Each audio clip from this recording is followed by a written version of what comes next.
One, two, three.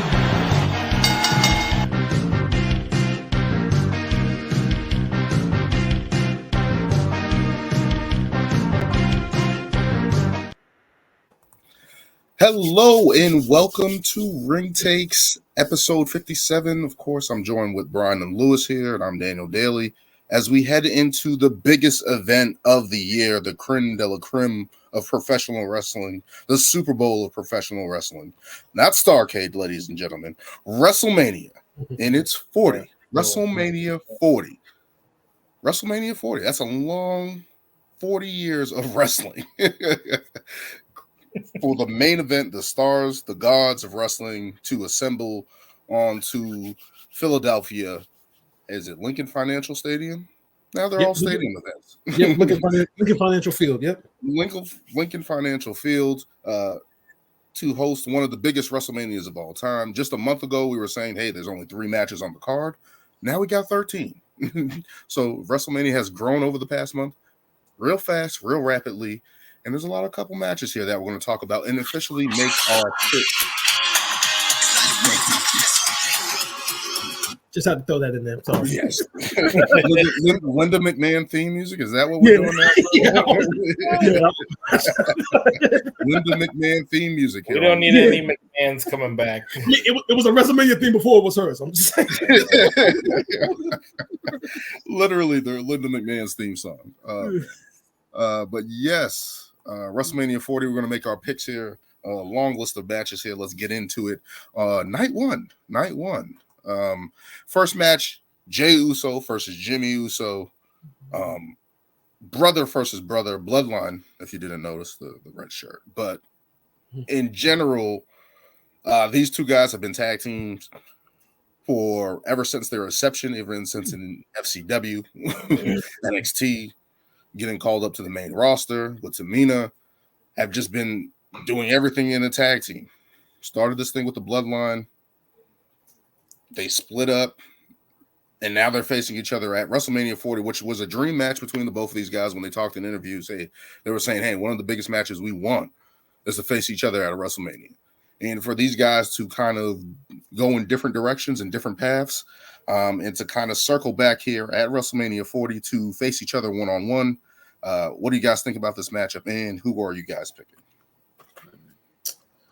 Okay, so this is actually one of the tougher matchups to pick because when you talk about it is because when you're talking about like momentum moving forward, I mean you want to think about if the plan is to continue Jay's single run his ascension, the common sense would say go with him. But I'm thinking about the overall like bloodline storyline moving forward, and that's why I'm going to make the unpopular pick of picking Jimmy. I just feel as though there is so much because they're brothers. I just feel as though this isn't going to be the only match between them. I feel as though they're going to take it another level, and there's going to be a follow-up match. I don't think it stops here.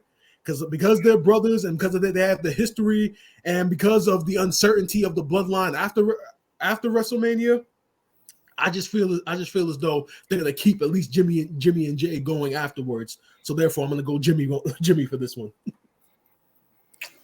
Yeah, I'm shaking my head on this one. For me, I'm very much looking forward to this match. Even though I think it didn't. There was obviously some, events that happened that led to this match, but it didn't pop off naturally how I kind of wanted to. It just kind of came out with Jay just like, all right, let's just me and you at WrestleMania. That's it. I felt like there was, I don't know. I think this was just one of those matches where like I was craving more like animosity. Yeah, animosity, more fighting each other constantly, interrupting each other's matches nonstop, and like I mean, technically it has happened though because I know the whole IC title thing, him costing Jay that's what I mean, like that those things were in place, but it was just like I felt like that happened and then they didn't follow up with it. It was like it wasn't until maybe like I feel like it was like a week or two afterwards, and then he kind of went after Jimmy and everything, and then he came on Raw. He's like, "Oh, he doesn't want to leave me alone." This and this and that. Like I feel like it was kind of like a very slow build up where that was like at least when he cost him the title, it should have been like fight after fight after fight, like going after each other. I felt like that would have gave him more heat, but Jay has had a tremendous early half of this year and ending last year. I think, for them to have a WrestleMania match against each other is obviously a huge accomplishment for them. I think just going off of just WrestleMania feels and him kind of just being the big baby face right now. And, Jimmy's been there, but he's been with the bloodline and, kind of just doing his thing with Roman Reigns and everything. But, I did like their standoff promo, against each other, but I feel like Jay's really hot right now, and I see him getting the win at Mania right now. So that's my pick. Okay. And I'm going to go the other way. I'm going to go Big Jimmy. Big brother. Older brother. Wow. Because the bloodline, baby. The bloodline rules, man. They the ones. They the ones. But no, honestly, yeah, I'm going to go with Jimmy on this one because of what you said, Lewis. Jay has been hot. He's over with the crowd on Monday Night Raw. He's been getting the good opportunities, winning his matches. But overall, Jimmy has been the one kind of needing something, right? He's kind of been hey, I'm the right-hand man. I'm the quarterback. I can do everything next to Roman Reigns and stuff like that. But he really hasn't had that significant win to make him that as such, right? As second in command, well, third in command now, if you want to be adding The Rock into things. And I just feel like he's the one that's kind of needed to find his footing ever since the split, right? Like he's been kind of in limbo, kind of just trying to be a henchman for Roman Reigns, and rightfully so. But I just feel like Jay has been able to establish himself, winning tag team titles with Cody Rhodes, getting title opportunities and stuff like that.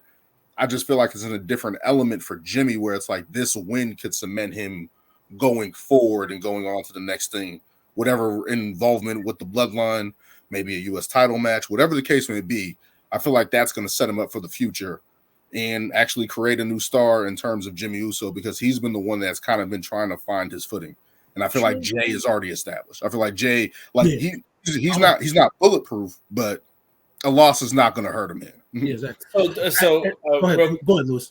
Real quick. So do you are you saying that he's going to win clean, or you think it's going to be an assist from Solo? Of course not. That's what I'm saying. They assist one another. But to follow up on Daniel's point, Jay has kind of already established himself over these last 6 months as a single star. That's unquestionable. We still haven't really established Jimmy. We've kind of established him, but not really, because he's still have that bloodline association with him. I mean, you can even look back over SmackDown with some of the matches that he's had. I mean, we always talk about the bloodline involvement, but I don't think people have looked at Jimmy yet as his own man yet.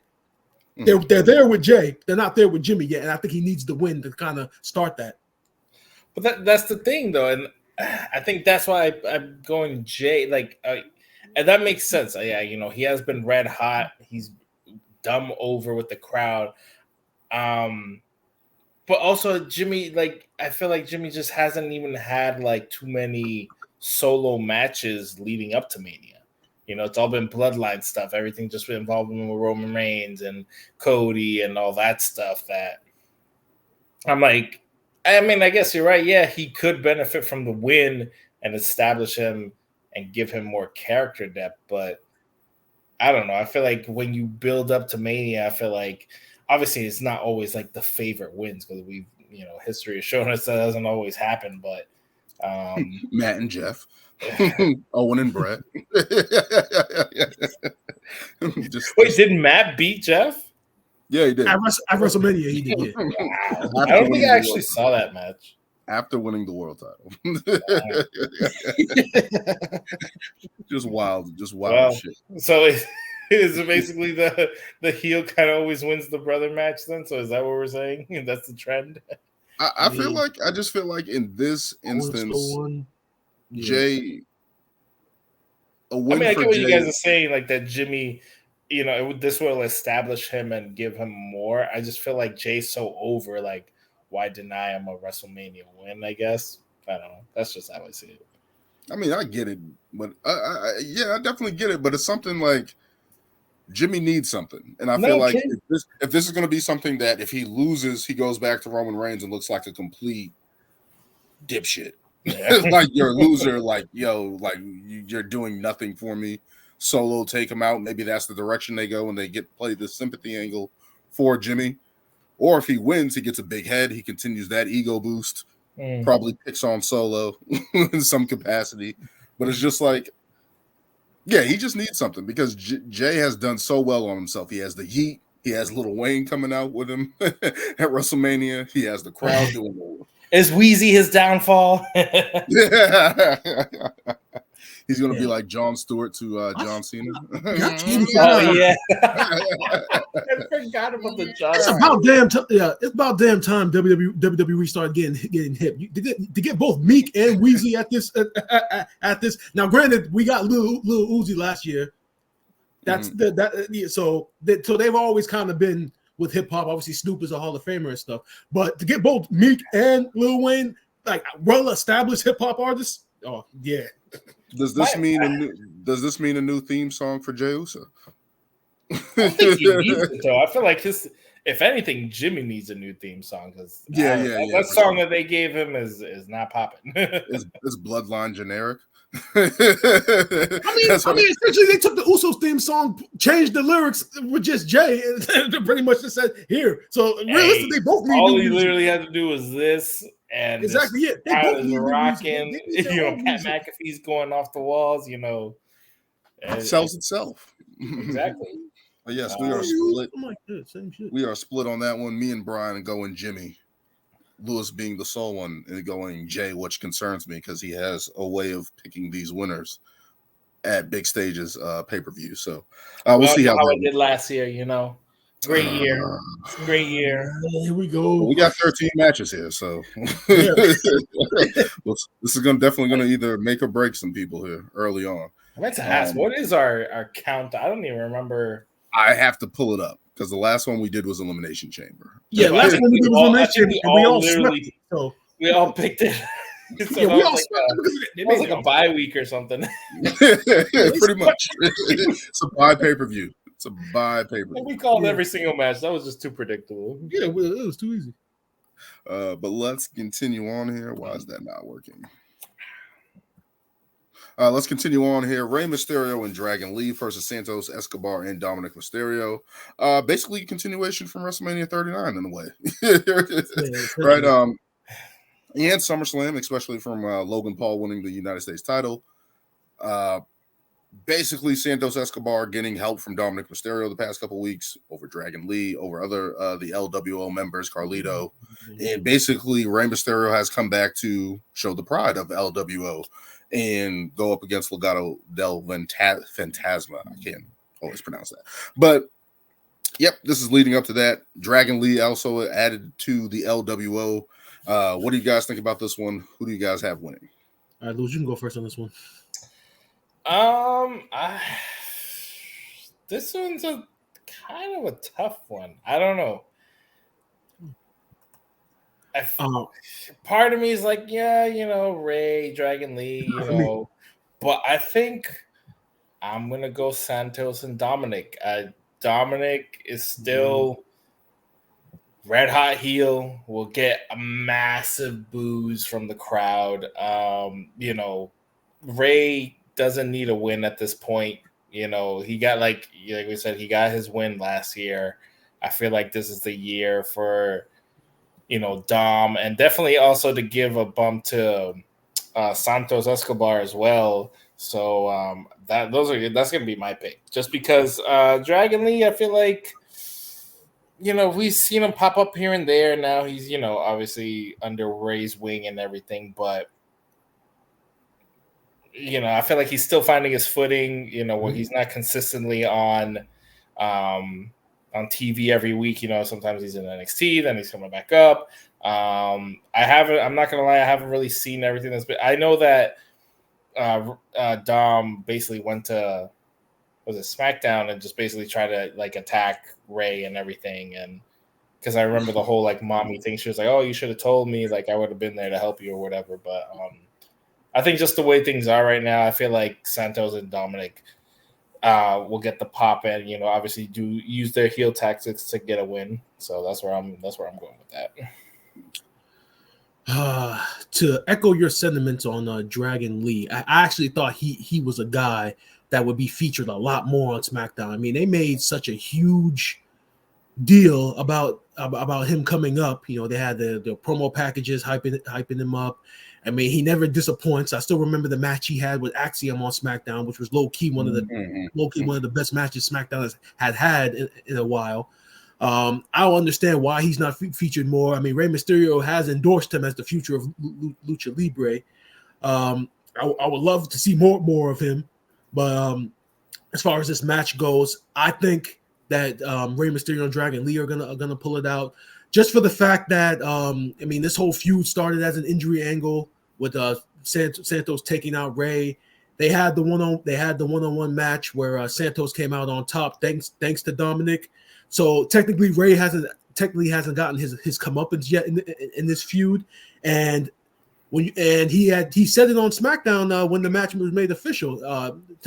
He looked at it as an opportunity to take on two people who've betrayed and who he despises right now the most. So, and like I said, in talking about Dragon Lee being on this stage, and you really want to establish him as the future of Lucha Libre, I think that Ray and Dragon Lee will come out on top. I honestly think with Dominic and Ray, they may go with the story of, yeah, you hate your father, but you can't beat him. and they're gonna make a story out of it because we're gonna see Ray and Dominic 1-on-1 again, and I think that's when Dominic finally beats him. I feel like they're gonna take that and make a story out of it because Dominic can't beat him. So I'm gonna go Ray and Dragon Lee.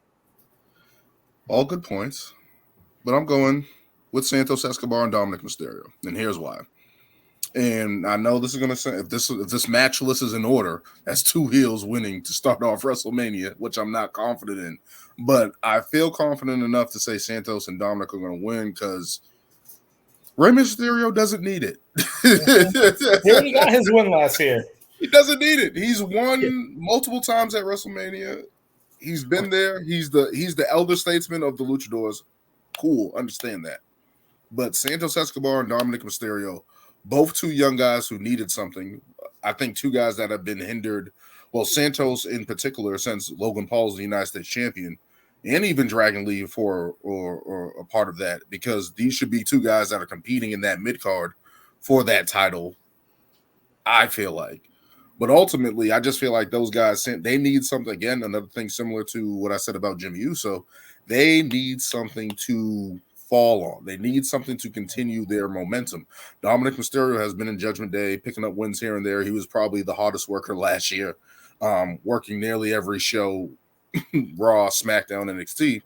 And now even this thing with the Judgment Day where he's kind of losing his place, he's been kind of running around behind Rhea Ripley, running around with JD McDonough. He's kind of been on the outside a little bit. And even though he's been kind of added to this feud between LWO and Legado del Fantasma, Santos also needs something. Like, this should be something that continues to boost Santos and Dominic, honestly, more of the younger guys here over Rey Mysterio. And I feel like this Dragon Lee's in the match to take the pin, unfortunately, even though as awesome he's never had a bad showing since he's been called up in NXT. He was good. SmackDown, he's been good. I don't think he's looked bad in any particular match that he's been on wrestling. It's just getting him over with the audience, and I think his in-ring style gets him over with the audience. But I just feel like right now, him and Ray don't need a win. Ray can't. I just don't feel like the win does anything for Rey Mysterio. How much more can you boost Rey Mysterio over Dominic Mysterio? Like, this whole feud, and especially with Santos involved in it now, it's like, we can't keep having Rey Mysterio just beat up everybody. We can't have that. So you're saying that as young guys, both Santos and Dominic kind of need the win over the aging Rey Mysterio. So you're saying those two young guys pretty much cancel out Dragon Lee So they need it. So they need it more. Yeah, and I feel like it's a tag match because it's like, well, one, you got to get Rey Mysterio on the card. He's legendary, legend luchador. You got to have him on the card. I'm pretty sure Legado del Fantasma is going to get involved in some capacity. Yeah, LWO is going to get involved in some capacity, but Santos and Dominic should get the win. I just feel like it's the right thing to do. Like, we got to stop.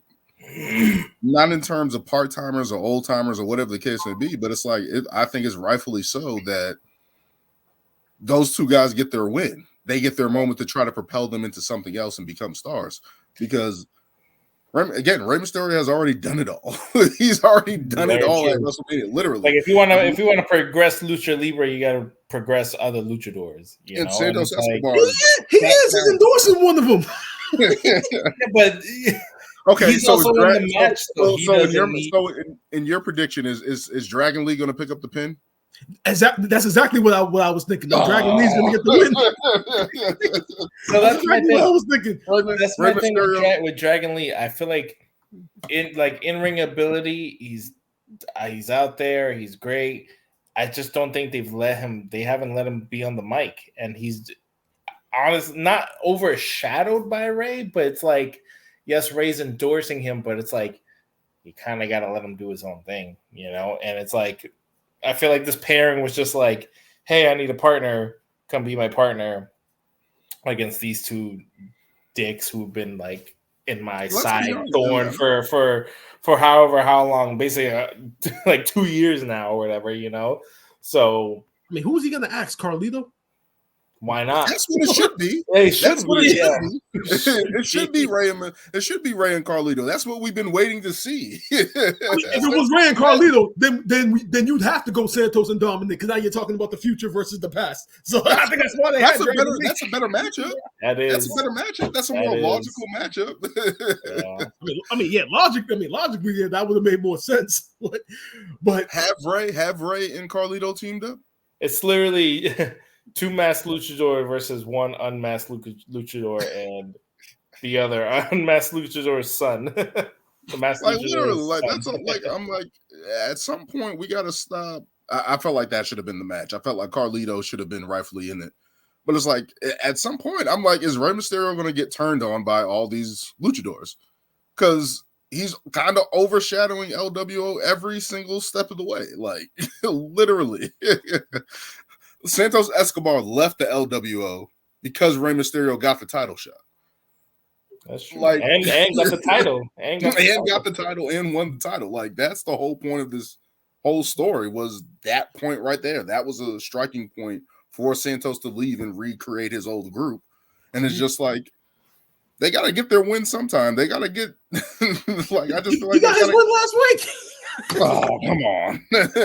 In a one-on-one match against the legend, he got the win. Granted, outside help by Dominic, but he still got the win. So he got his victory. We got to create new luchadors, man. Yeah. You got to create new luchadors. Rey Mysterio is what, 50? He's like 48 or something. 48, like he's up there. Like we got to start. He's in his 30s though. He does. We got to start creating new guys, man. That's my whole thing. We got to start creating new stars. But me and Lewis are going Santos Escobar and Dominic Mysterio, and Brian is picking the old geezer and the upstart, and Rey Mysterio and Dragon. Don't talk about Rey like that.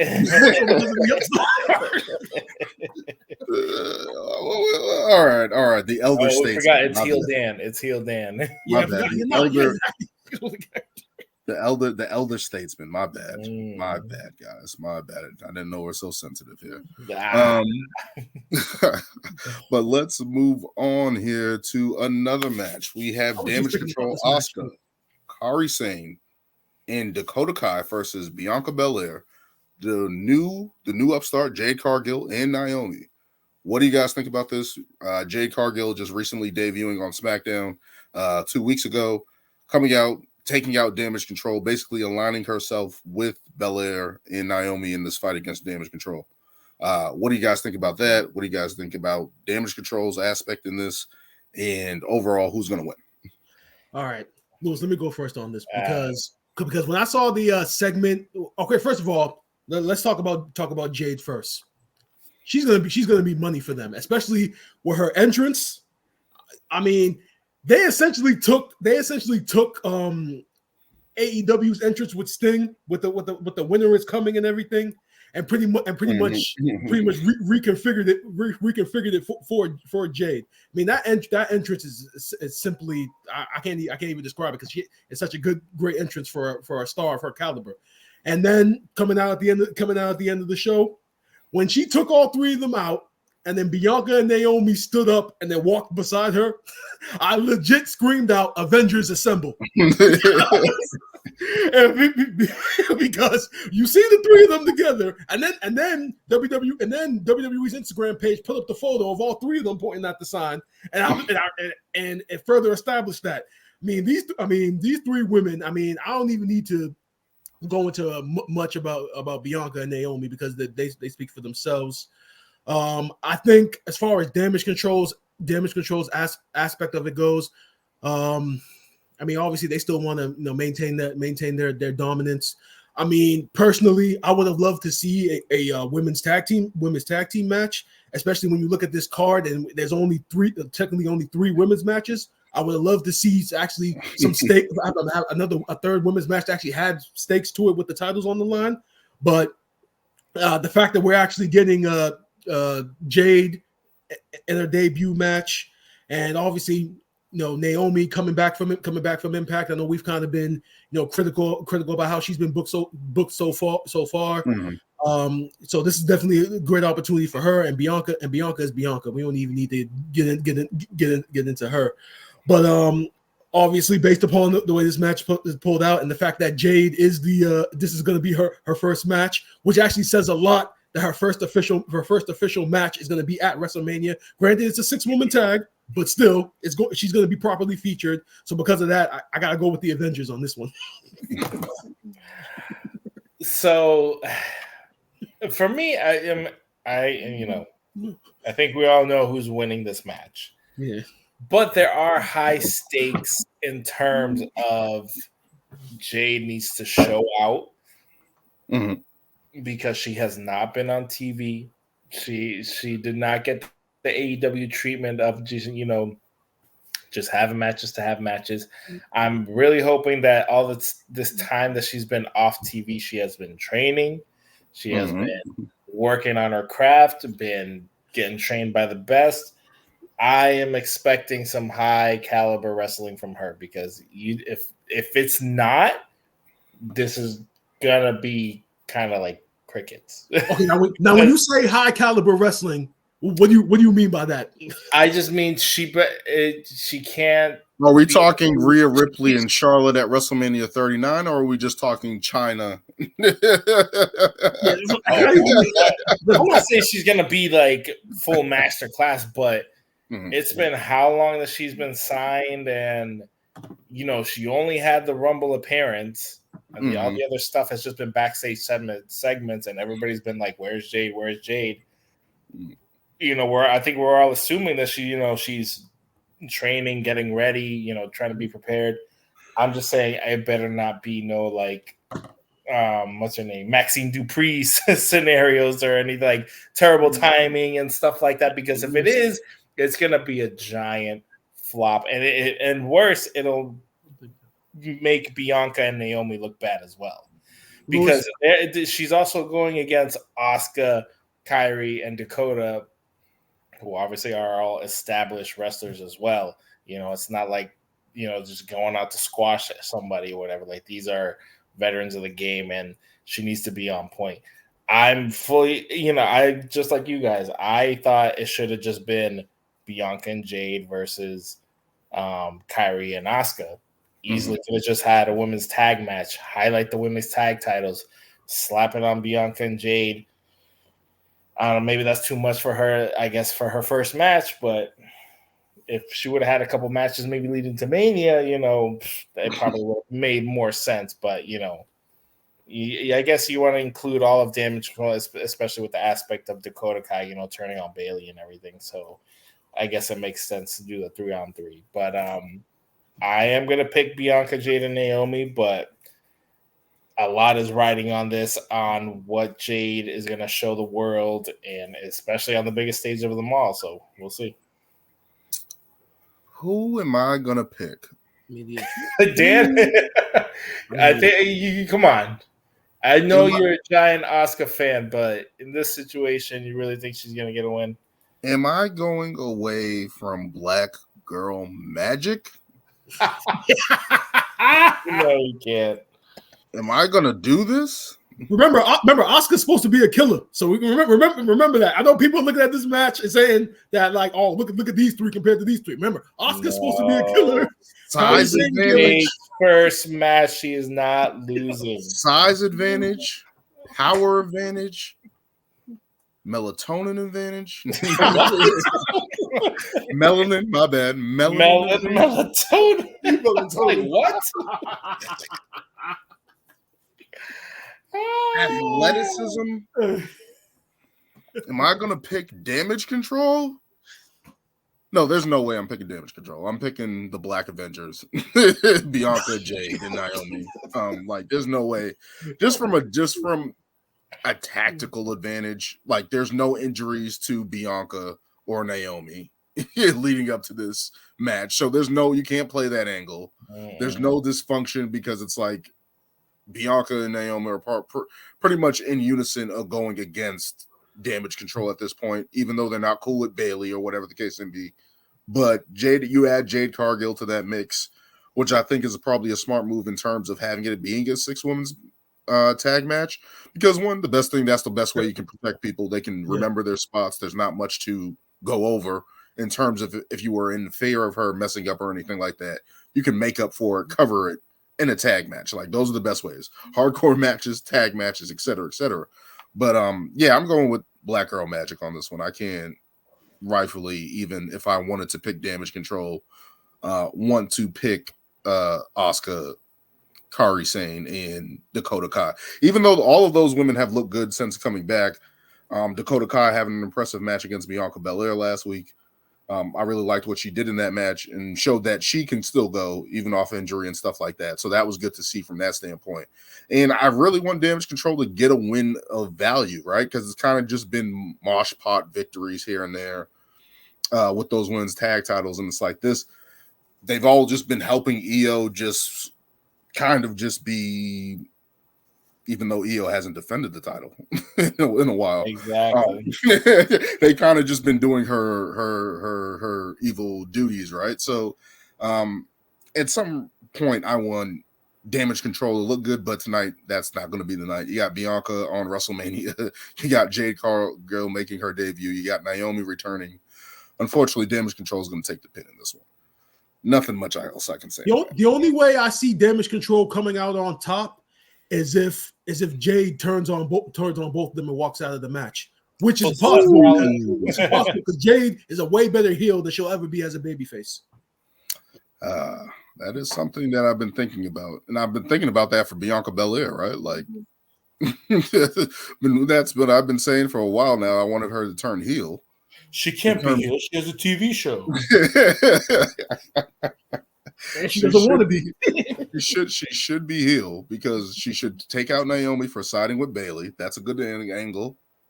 And Jade Cargill being this new upcut start, she can call her a knockoff of her or whatever the case may be, and start her heel turn. But I don't think that's going to happen.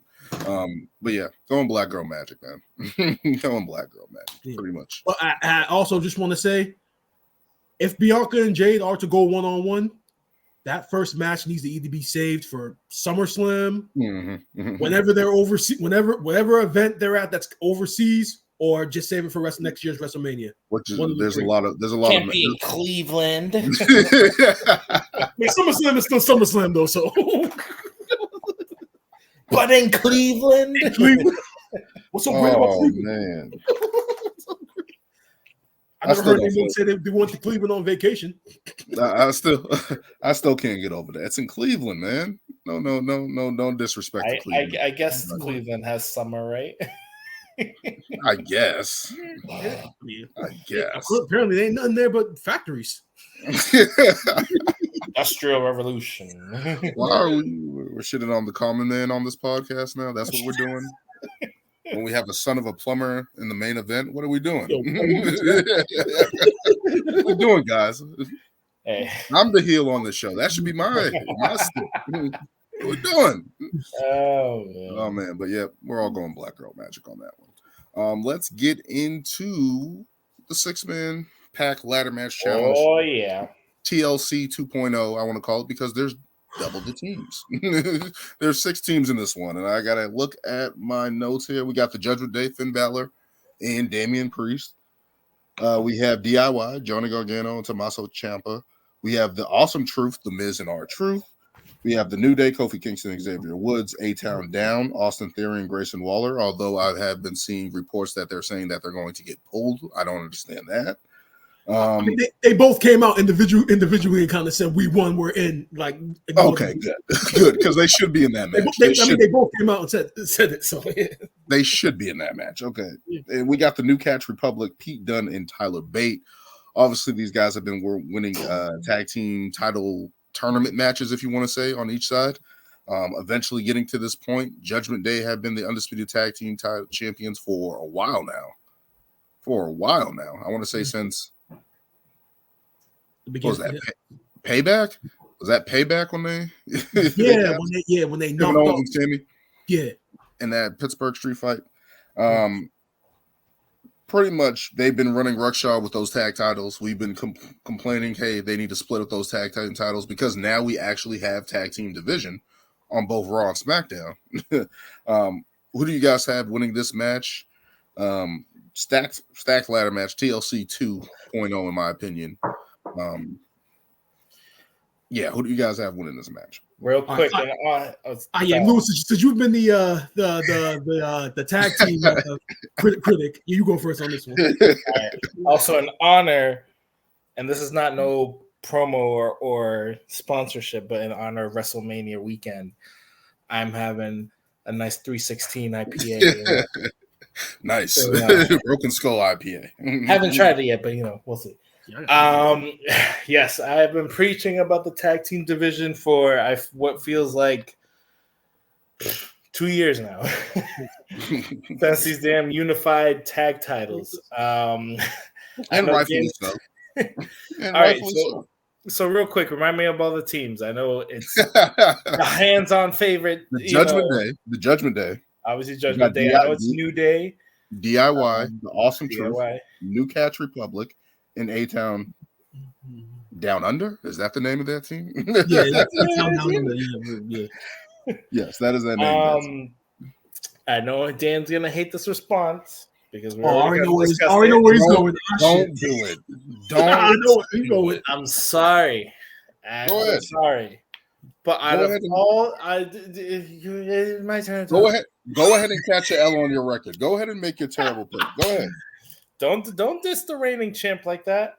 I'm writing it. I'm writing it down right now. I already wrote it. Go ahead. I'm sorry. Lewis, if you say what I think you're gonna say, I'm gonna go get a drink myself too. Go for it. I give you time right now. Go do it. I'll get up and go.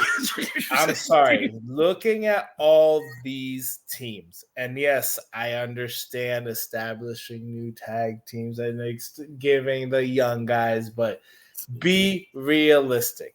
Out of all of these teams, who has the most momentum going into WrestleMania? And legitimately looks like they could actually win the titles. I'm sorry, as much as I love DIY and, me watching their whole careers in NXT, I would love for them to get the win, but they are not the hot team right now. New Day. I love the New Day. I've always been a New Day guy. I always cheer for the New Day, but they are not going in hot into this match either. They just qualified. I will give it to New Catch Republic because I love that we got Butch back and Tyler Bate together.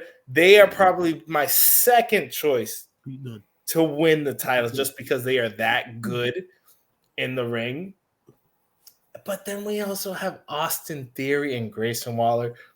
Okay, maybe the heels get the win, but they have had more losses than I can rebuild Austin Theory. Rebuild at WrestleMania. Don't give me that crap. They have he beat John Cena at WrestleMania. Zero matches going. No. They have won John Cena at WrestleMania. Matches. Make a wish kids on the stage. They They have won absolute, even in singles, they have won absolute 0 matches going up. When was the last time you saw Austin Theory get a win? When was the last time you saw Grayson Waller get a win? Last week when they qualified. Wow. Wow. They won a qualifying match. No, they won and now they're in. You gotta win it. They win to get in. And again, let me finish. I just ran through all the teams, but there's one team that has one man a part of it that has had more support, more backing, more support all around. Twitter, whatever you name it, has been the highlight of this past year and this year as well, and has been a giant merch seller. And you can fix that face, and that is our truth. And I don't care. As much as you've been talking crap about these old timers, look at this man who has been consistently here. And when was the last time he got? And don't give me that damn 24/7 title crap. When was the last time our truth got a big win? And why not give him a huge monumental pop at WrestleMania? This is one of those matches where I feel like just give the people what they want. Give the people what they want. There's no shame. Obviously, this match is going to be highly entertaining. All these teams are going to highlight their skills, but our truth is red hot. Meteoric rise. Hilarious. Merch seller. Has been a thorn in the Judgment Day for however long he thought he was in the Judgment Day. And it's time to give the man his flowers in the form of tag team nickel fucking prize. I can't even say gold because it's not even gold. I swear they better bring out some new tag titles for this match. But yes, give that man his flowers and give him the belts. All right. That's my spiel. So I know it's gonna be kind of hypocritical for me to respond to that because I actually a couple of weeks ago on one of our shows I was a proponent of giving the Awesome Truth the title because I felt like the story made the most sense since this whole R-Truth and the Judgment Day story has been going on for like 2 or 3 months now, and that because of that story and honestly, R-Truth has made Miz a better babyface. I remember during Survivor Series when Miz was facing Gunther for the title, and I was just against it because I think I couldn't get with Miz as a babyface. But R-Truth's presence has somewhat lightened that up a little bit. But all I keep going back to is the fact that we still have these fucking unified tag team titles, and I keep thinking that there is a plan in place to finally break up these titles. And if you are going to go forward with that plan to break these titles up, then you need a team to kick that off. That not only is a legit tag team, but is a can't miss tag team. And I think that's what DIY is now. DIY has also been featured in this R-Truth Miz and Judgment Day storyline for weeks now. Regeneration X because they do the R-Truth. So it's not like they haven't been a part of the story. They have too. And the last time that that Judgment Day faced DIY, not only was it a great match, but they came that close. So when you think about that, and you think about the unified tag team titles in general, I mean, think about it. If you're eventually going to break these titles up, wouldn't you want the first step in breaking them up to have them on a legit can't miss tag team first? Then you split them up, and then you have like a tournament or whatever for the other set of titles. But don't you want to start that process with a well established can't miss tag team like DIY? I would think that would be the best idea moving forward. So I'm going Live and Die by DIY. Please. Thank goodness somebody else on this podcast has common sense and doesn't just go. You want to talk about common sense? How many pay-per-views did we all say, hey, we know this person's going to, you know what? I'm going to go the other way. Blah, blah, blah, blah, blah, blah. Hey. Somebody has to go out on a limb. Someone has to take the risk. Someone has to take the risk on this podcast. Oh, and so This isn't one of them for me. I'm sorry. I'm sorry. simply because I keep saying this, you can't reheat cold fries. You can't keep doing that. Awesome Truth was awesome in 2011 when they were attacking John Cena and CM Punk and Alberto Del Rio in a Hell in a Cell and getting over that way. And then they turned around and lost to The Rock and John Cena at Survivor Series.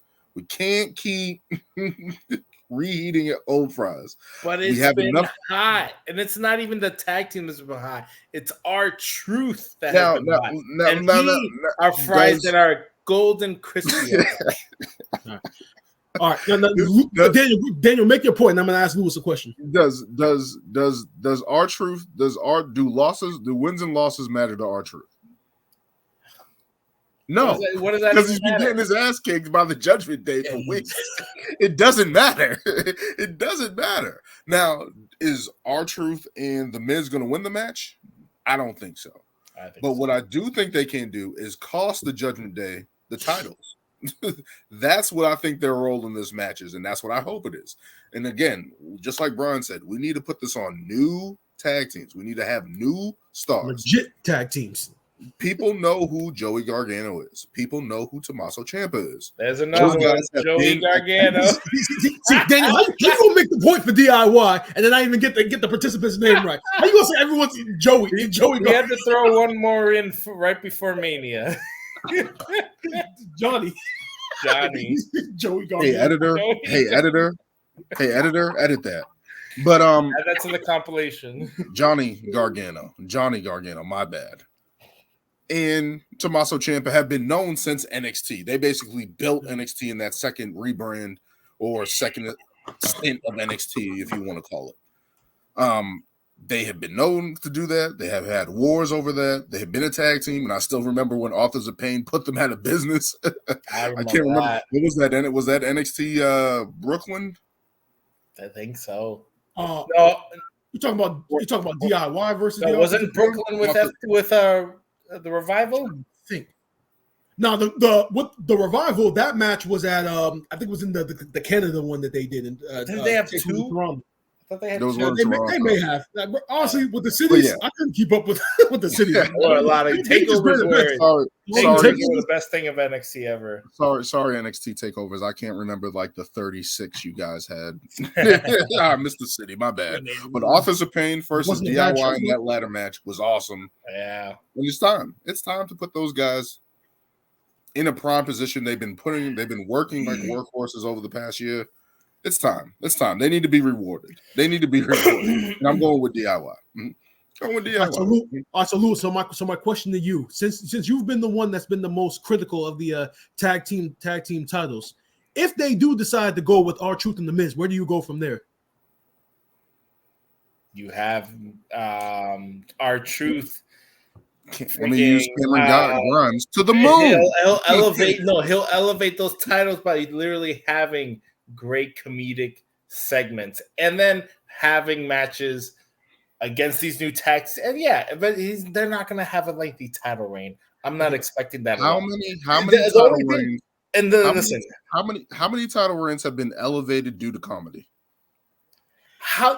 Look at what R-Truth has done without any titles. I love R-Truth. For the longest time. No, but for the longest time. I love R-Truth. I love R-Truth. He's gold. Exactly. But these titles are nickels. Exactly. Until they change them, they don't mean crap. If I don't see new belts at WrestleMania being elevated, give it to them, because it's just like these freaking nickels are horrendous tag titles. I don't know why they're still being dragged around like they're so prestigious. They look like the coins you leave in your car that you're like, oh, let me get this, throw this out when I clean it out. Like they look horrible. Unless that's my only thing. If I see brand new tag titles, I might change my pick. But I'm just going off. R-Truth has been so hot. Out of all of these people in this match, it'd be one thing if you're highlighting great skill and getting wins.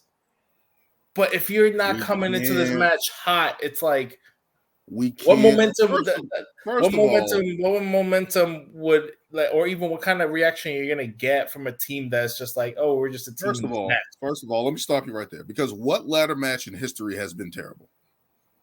None of them. None of them. They have. It's a ladder matches. It's organized chaos. It doesn't matter. There's been 2 or 3 of them that weren't too good. I mean, but a large majority of them are entertaining. Very rarely do you get a bad ladder match. I get that. But I'm talking about as a whole, the teams going into this. You have teams who are just in it because they're tenured tag teams. You have teams who are just young guys that have been slapped together just to be thrown in there.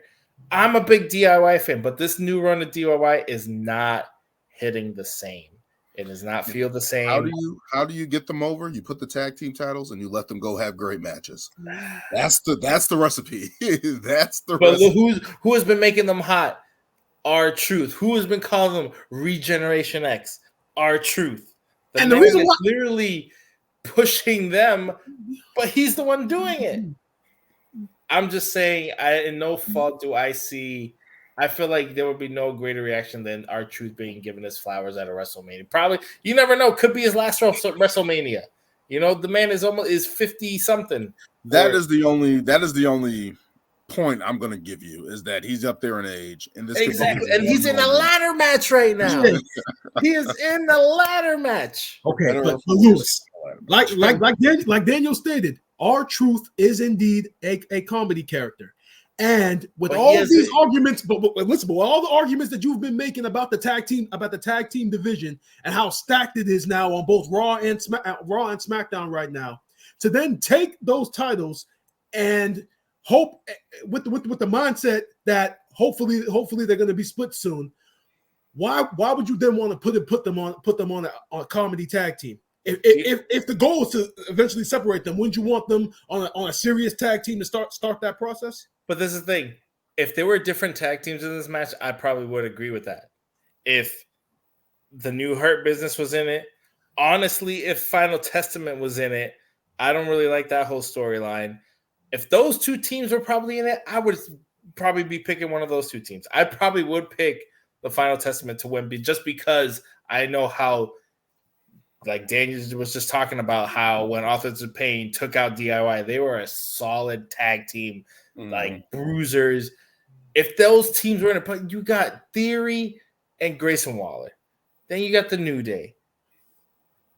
Like I said, New Jack Republic is probably the only one that I'm like, yo, these guys, I'd probably slap it on them more than anything. DIY, I'm sorry. I don't know what it is, and I'm sorry that I'm saying it. I'm a huge Tommaso Ciampa fan.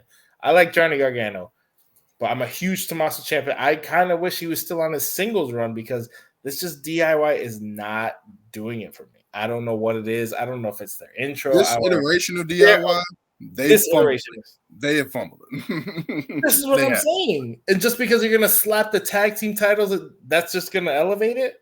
The one thing that they're good for is a good match. That's the one thing that I'm going to give them. Exactly. How does that translate to a good championship run, though? How does that translate to a championship run? Because that's how you reestablish something. That's what they've done. Not always. Just because that's what they've done with the tag titles. I remember when they put them on Paul London and Brian Kendrick. Those guys just went out and had great matches. It doesn't. That's all you need for that because you're trying to reestablish them. People have kind of grown stale on them with the Judgment Day. We kind of got over with the Sammy and KO thing where it was just going on too long, and it kind of felt like both of these guys should be splitting up.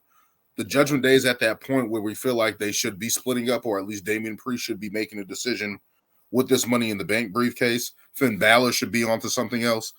Yeah. It's just time.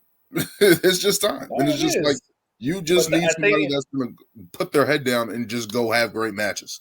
I get what you guys are saying. Like let's put it on a new tag team that's going to rebuild the division. But it's just the teams that are in it are not showing me like, all right, we're gonna propel, or we're gonna be cab, or we're gonna take this and R-Truth at elevated. This stage. The two biggest veterans in the match like I said, to elevate those tag titles because R-Truth is red hot right now. That's the main reason. What other reason would R-Truth and Miz be in this match? Oh, so when was the last time R-Truth? You're just a trendy guy. That's all you're doing. You're just a trendy guy, is what you're saying. You're just a trendy guy. You just go with the trends. Well, it's not like you act like it's been a couple weeks trend. This man has been doing this for like 6 months now. We do not need R-Truth and the Miz at this stage in their careers. I will stand on this. I will stand on it. So you give me all your. So both of you guys are going with DIY? Yeah. Yes. Put it this way: if the tag team titles were already separated, I probably would be leaning towards Miz and R-Truth. But because we've had this situation with the tag team titles for a while now, and we're just begging to get the fuck out of it, we don't need Miz and R-Truth as champions. If I would have seen some new gold been presented, if it's presented on Friday or would have been presented on Monday, I probably would say, okay, maybe they're not going to do it. But if it's still same shitty titles, there's no reason why. I think I said this last week when you were kind of alluding to this pick. I'm picking the field. That's what speaks volumes. Is because the field is so broad, it could literally be anyone. Oh no! I'm picking DIY as my official pick, but I'm picking the field. I'm rooting for the field over the Miz and R-Truth. That's what I'm doing. That's what I'm doing. I view it as a culmination of the work going into the match. You can't just be like, all right, let's just throw it to this team and see if they'll elevate the titles and reestablish new. It's like, no, there has to be some type of support for it. There has to be some type of backing. Like, all right, we know who these guys are and what they can do, and like we'll see with it. But it's like none of them are hitting the markers for me in terms of like either their heel support or the babyface support. That's just where I'm going from. All right. So me and Brian are picking DIY, and Lewis is picking Awesome Truth. I will stand on it. The Miz and R-Truth at this stage of the career. And if I win, each of you guys has to give me a pack of these. I'll memo Steve Austin. Aren't those at like select stores? I actually got them at Total Wines. I found them in the corner, like in the bottom, because I've seen his other beers. And I saw somebody post these. I'm pulling up. All right. Now there's one around here. So I'm pulling up. Beautiful. All right. Beer Run. Steve Austin. IPA. Hell yeah. Go buy it. Hell yeah. At select stores. Total Wines, if you want to go try them out. Let's get into another big match here. Gunther versus Sami Zayn for the Intercontinental title. I'm very interested in what you guys are. Sami Zayn won a gauntlet match, earning this opportunity to face Gunther at WrestleMania. A lot of lead up. Gunther putting on some of his best heel work to say Sami Zayn isn't ready. He's not established. He dresses like a bum. All the stuff from Gunther was some of his best heel work. And Sami Zayn kind of finding confidence in a kind of a partner with Chad Gable. Leading up to this, Chad Gable saying he wasn't ready. He has to change his approach. He has to be ready. He can't make any mistakes going into this match. Who do you guys having winning this match and being the Intercontinental Champion leaving WrestleMania? I don't know about you guys, but this is probably going to be one of the tougher ones to pick. Now, based upon what happened on Raw, everything is leaning towards Sami Zayn winning this match with the way they've been booking it. I mean, Sami has been booked to be the absolute the number one underdog in this feud from jump. Like Gunther has had the upper hand on Sami Zayn since Sami Zayn beat Chad Gable, and the weeks following, Gunther has had the advantage. He distracted him in matches. He took out Chad Gable on Raw. I mean, Gunther has had the upper hand. But then when you look at it, it's kind of like, there's nothing more for Gunther to accomplish with this Intercontinental Championship. I mean, he's already set the standard now, obviously passing Honky Tonk Man. And at this point, it's just like, only thing we want to see him do is now just elevate to the next level. I mean, he should be a world title contender right now, easily. Mm-hmm.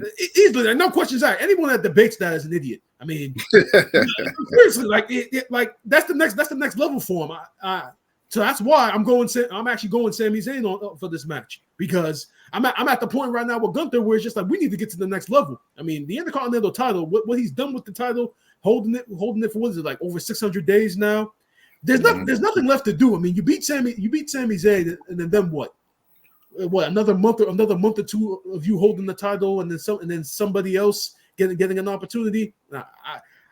It's time for Gunther to take that next step, and I think this is finally the time that he gives up the Intercontinental Championship, which is great, because I think they had initially they had a different plan for Gunther, and I think that initially they were gonna we were hoping this was gonna be the ladder match, a multi-man ladder match for the IC title, but I think I had said that it would mean more for him to have that one-on-one match, for him to lose the IC title against somebody credible, and in this case, Sami Zayn. I mean, he's the ultimate underdog. Now I know it's very easy to pick against Sami because of last year, because he kind of had that moment last year, but that was more because of how great that story was. This year, I feel as though it's more about getting Gunther. It's more about getting Gunther to the next level. So I'm going Sami Zayn. Oh, this one's tough. Brian making good points in just the sense that Gunther has done everything with this IC title. He's elevated it to prestigious levels, almost as big as like the Universal title, in the sense that he's defended it, he's destroyed everybody, literally beating almost everybody clean, from most of the matches he's had. I don't know. I'm in that boat where a lot of people are like, Sammy. We all love Sammy. I'm a huge Sami Zayn guy. Again, another one from, watching him early on in NXT and everything, and his meteoric rise and everything, to his character changes to what he did in the Bloodline was amazing. But I don't know. There was just something about Chad Gable that, he had his chance where he was like trying to take the title off of Gunther. It didn't happen. Obviously, we all kind of predicted, because that didn't happen, because WWE wanted him to pass that title reign of the Honky Tonk Man. But I think we all kind of wanted him to get back into that spot. Now, my only thing, I'm a little indifferent, because I'm either feeling like a little swerve coming. I don't know. Part of me feels that maybe Chad turns heel and costs Sammy the title, just because he did win the he did kind of have his moment last year. And was Gunther on the WrestleMania card last year? Yeah, he was in that physical ass triple threat with Drew and Sheamus. Okay. So he did get a win last year.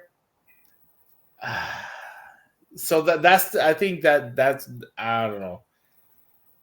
What Brian said kind of makes me wonder if they'll just say, like, screw it, we'll just give it to Sammy so he gets that win and get the title off of Gunther. But at the same time, Gunther could still hold on to the title and then still just be a championship contender with that title. And he could, we could have another like double champion or something like that. But I'm very torn. I don't know. What do you think this is? 2002 with double champions? What do you think this is? I'm sorry. What did Roman do? That is the tribal chief. What the hell? Show some respect. And Gunther doesn't deserve respect. At some point during his reign, you're going to show some respect. How are you going to talk shit about, what is this double championship? We literally just had a double championship reign. Because that's a different aspect. How? Because it's God mode. It's greatness on a different level. It's God mode. This man. You're just telling the truth. Are you making a pick, Lewis? Are you picking Sammy or are you picking Gunther? We need a decision. I know. It's hard because it's like Gunther's it's not again. Let me. It's not difficult for a person who won last year and made all the right picks with his secret sources. No. Dan, you know what he's gonna do? He's gonna pick Priest to cash in Money in the Bank. One Gunther. There we go. There we go. We're getting another Austin Theory going after a mid-card title. Yeah. Oh my god. There we go. That's his pick. I Brian. swear, if I see Damian go after either a US or an IC title, I'm like, yo, just get rid of Money in the Bank. Get rid of it. No, just send him to AEW. Just send him to AEW. There's no recovery. There's no point in. I'm like, you should only give that contract to legitimate contenders because there's no point in giving that to anybody anymore. Mm-hmm. You know, but I'm gonna go. Screw it. I'm gonna go Gunther. I'm going Gunther. Lewis is going Gunther, and after that long spiel, I have to agree with him. I'm going Gunther because I just don't. Sammy had his moment last year, and I just feel like he's the wrong person in this match, and I'm going to keep saying that Chad Gable should be in this match. Chad Gable deserved that moment. He did to be in WrestleMania and get that win. Because first of all, that match, Gunther and Chad Gable would have stole the show. That would have stole the show at WrestleMania. If you gave them 15, 20 minutes to really tell that story, it would have stole the show. Like, there's no doubt about it. And I'm not saying Sami Zayn can't put on a great performance because he has in plenty of matches. I still remember his matches with Cesaro and NXT in those 2 out of 3 fall matches and those type of matches that he did back then. But just overall, it's just like Gunther, I just feel like he's doing his best work. And yes, people feel like he needs to lose the title, but I feel like after WrestleMania, this international tour that they're going to be doing on PLEs, he can carry that title. He can still hold that weight there with that title and put on some classics. And I feel like that's an opportunity to create another star. And again, somebody to end his reign, it has to be a star. And not to say that Sami Zayn isn't a star, it's to create a new star. That's my whole opinion about this reign, that Gunther has been killing it all this time. Sami Zayn is already established. Whatever we say, if Sami Zayn wins the title at WrestleMania, at the Intercontinental title, in the next 3 months, he needs to go get a world title shot because he just beat Gunther. That's how impactful that has to be for Sami Zayn in order to win that Intercontinental title, in my opinion. But right now, I just don't feel like he's the guy to beat Gunther. I just don't feel like that's the right move. If this was Chad Gable, I'd be singing another tune. I'm like, that man deserves a title. Regardless if I didn't even think Chad Gable was going to win the match, I will still pick Chad Gable. That's how much I want Chad Gable to win that. That's how much I want him to win. Is there a potential heel turn with Chad Gable? I could see it. Like, he could play that "it should have been me" Dolph role. Easily. It should have been me. Easily. Like, could easily play that and eventually win it at some point and cheat his way to get it, which would be awesome, I think, in some retrospect down the line. But I just got to go Gunther, man. He's hot right now. I love his heel work. He's one of the most underrated things in wrestling right now. And I think he gets lost in the shuffle despite his reign, but it's just like his heel work. I'm loving him talking shit to people, and you believe him because it's like he's big, like he's huge, like he's bigger than everybody else. He's like, yo, you can't beat me. It's a cockiness that we all believe in with Gunther when he speaks right now. He's just been doing great work as the champion. I think it's going to continue. I don't think Sammy's the guy right now. I just don't. It's funny how you're going with the guy who's hot right now, and who everybody is, kind of cheering for. You do notice that I'm going with the champion, right? Comparing Gunther to the champion. Are you okay? I'm going with the champion, all right? I'm going with the champion, all right? Champion. Let's just remember that. But yep, me and Lewis going Gunther, and Brian going with the upset with Sami Zayn getting the Intercontinental Championship. And we will see. Moving on to another hot title match coming up, the women's world title between Rhea Ripley and Becky Lynch. Mommy versus the man. Ever since that WrestleMania press conference a month ago, pretty much that standoff solidified even before the Chamber, right? Like that solidified that this match was going to be at WrestleMania. And Becky Lynch has been going on a war with Nia Jax, kind of bumping heads with Liv Morgan, kind of battling her way to this title match, while Rhea Ripley has just been continuing her dominance since she's won last year at WrestleMania 39, and has just been having good matches and putting on great efforts with the Judgment Day and stuff like that, and just has been getting over constantly. Now she has the stink face incorporated into her moveset on house shows and stuff like that. The merch is selling. She's just been red hot. People love her. Can't get enough of her. This is kind of the old guard in Becky Lynch versus the new guard in Rhea Ripley, with a big title match. Who do you guys have winning this one for the Women's World Championship? Oh, you want me to go first, please? Come on. Yeah, you can go. You can go. All right. Well, I'll say this. This past Monday on Raw, when they showed the highlight of Rhea and Becky going at it on MMA Power Hour, I do like the fact that they shot an angle on there to at least try to bring some aggression and legitimacy to this feud, because I definitely feel it's been lacking, especially for the last 3 weeks. It's pretty much been like the same since Becky beat Nia Jax. It's pretty much been the same song and dance for the last 2 weeks between these two, where one of them comes out to cut the promo, the other one comes out to interrupt, and they're essentially talking about the same shit about why one is going to beat the other at WrestleMania. So I'm glad that they amped up the aggression with the MMA Power Hour and with Raw in general, with them being physical. But when I look at this match, I mean, call me hypocritical, but Rhea is still hot. So, and I don't think that having Becky Lynch come on top is necessarily the best direction to go in, because this is actually the first time in a while where you're actually looking at Becky Lynch, and even though she's technically she's the babyface in this match. Mm-hmm. I think a lot more people are looking at her as the heel because they love Rhea so damn much. So when I look at it that way, and I just look at the work that Rhea has put in as the women's world champion, I just feel as though that she's been so dominant that I don't think Becky is the right person to dethrone her. I think because this title reign has been a year, I think you need an up-and-comer or someone or a woman who's established that just hasn't won the championship or had that moment yet to finally dethrone Rhea.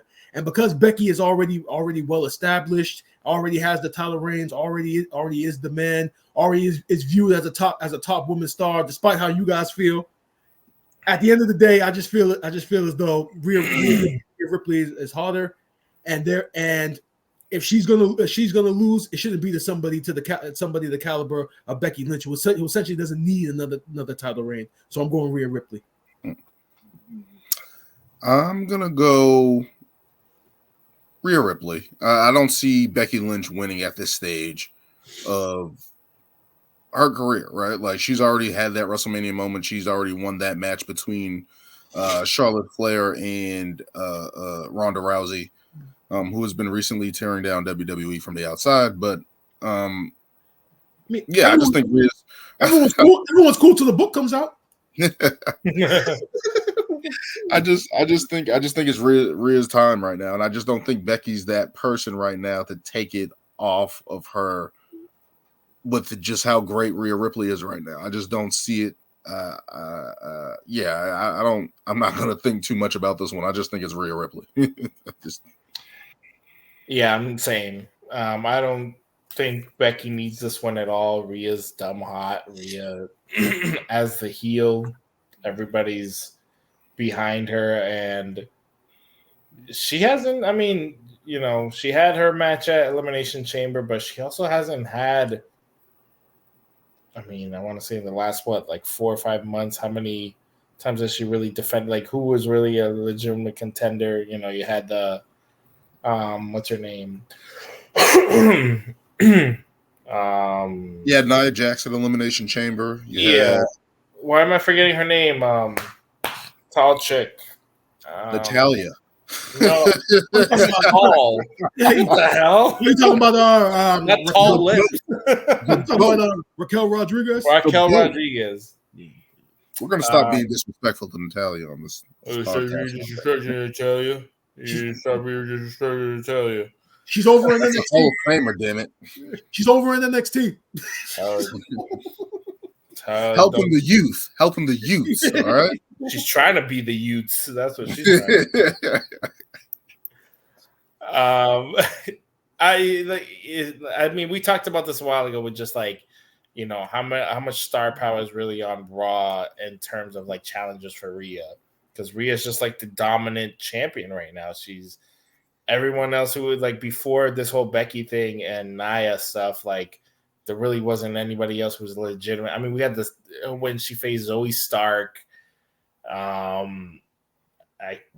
don't even think, did Shayna get a chance? I don't even remember. This is why I'm like, she hasn't had too many title defenses, but for this match, going into this match, Becky doesn't need to win. You know, the story is there. You know, she's been doing her Becky thing, you know, the whole underdog thing, you know, oh, I need to prove that, you know, I can beat you and blah, blah, blah, blah. But it's like, Rhea is, I feel like she's on a higher level right now. And not even that it's like a stature thing. You know, obviously Becky has cemented her legacy and has done, you know, she's won both titles. She's won, you know, Royal Rumbles and everything. And she's done it all, you know. So it's like after this, I feel like it's just the time to like rebuild new stars for Rhea to face. So I don't see her losing that, you know, losing the title and losing all that momentum that she's built up this year. In my personal opinion, I just think there's only one person that should take the title off Rhea. We're going to Who? Charlotte Flair, baby. Her comeback. When she comes back. Instagram, yo, she's sprinting now. So is she? What did I tell you? She's coming back. She missed be ready for Cleveland. In the hot summer nights of Cleveland. Oh man. Hot in summer nights of Cleveland. But no, we're going Rhea Ripley on that one. Pretty self-explanatory. We can't no knock on Becky Lynch. She's been doing great work, putting on great matches. Has impressed me, I've not been the biggest Becky Lynch supporter. But she has been doing her work and doing her thing, but it's still Rhea's time. I don't think it's the right time. Unless some way that Dominic cost her the title and that kind of creates some friction between those two, maybe, but I don't think that's the time as yet. Yeah. But we can continue to go on to the main event of night one. Roman Reigns, the tribal chief, and the Brahma Bull, bloodline boss, final boss, The Rock, takes on Cody Rhodes and Seth Rollins to determine this match stipulation of main event of night two between Roman Reigns and Cody Rhodes. If it's underneath bloodline rules, or I guess if the bloodline is banned from ringside, I guess if that's the call you want to call it. Whatever that means. I think this is silly, but we have the return of The Rock since the WrestleMania press conference, kind of leading up to what we thought was going to be The Rock versus Roman Reigns.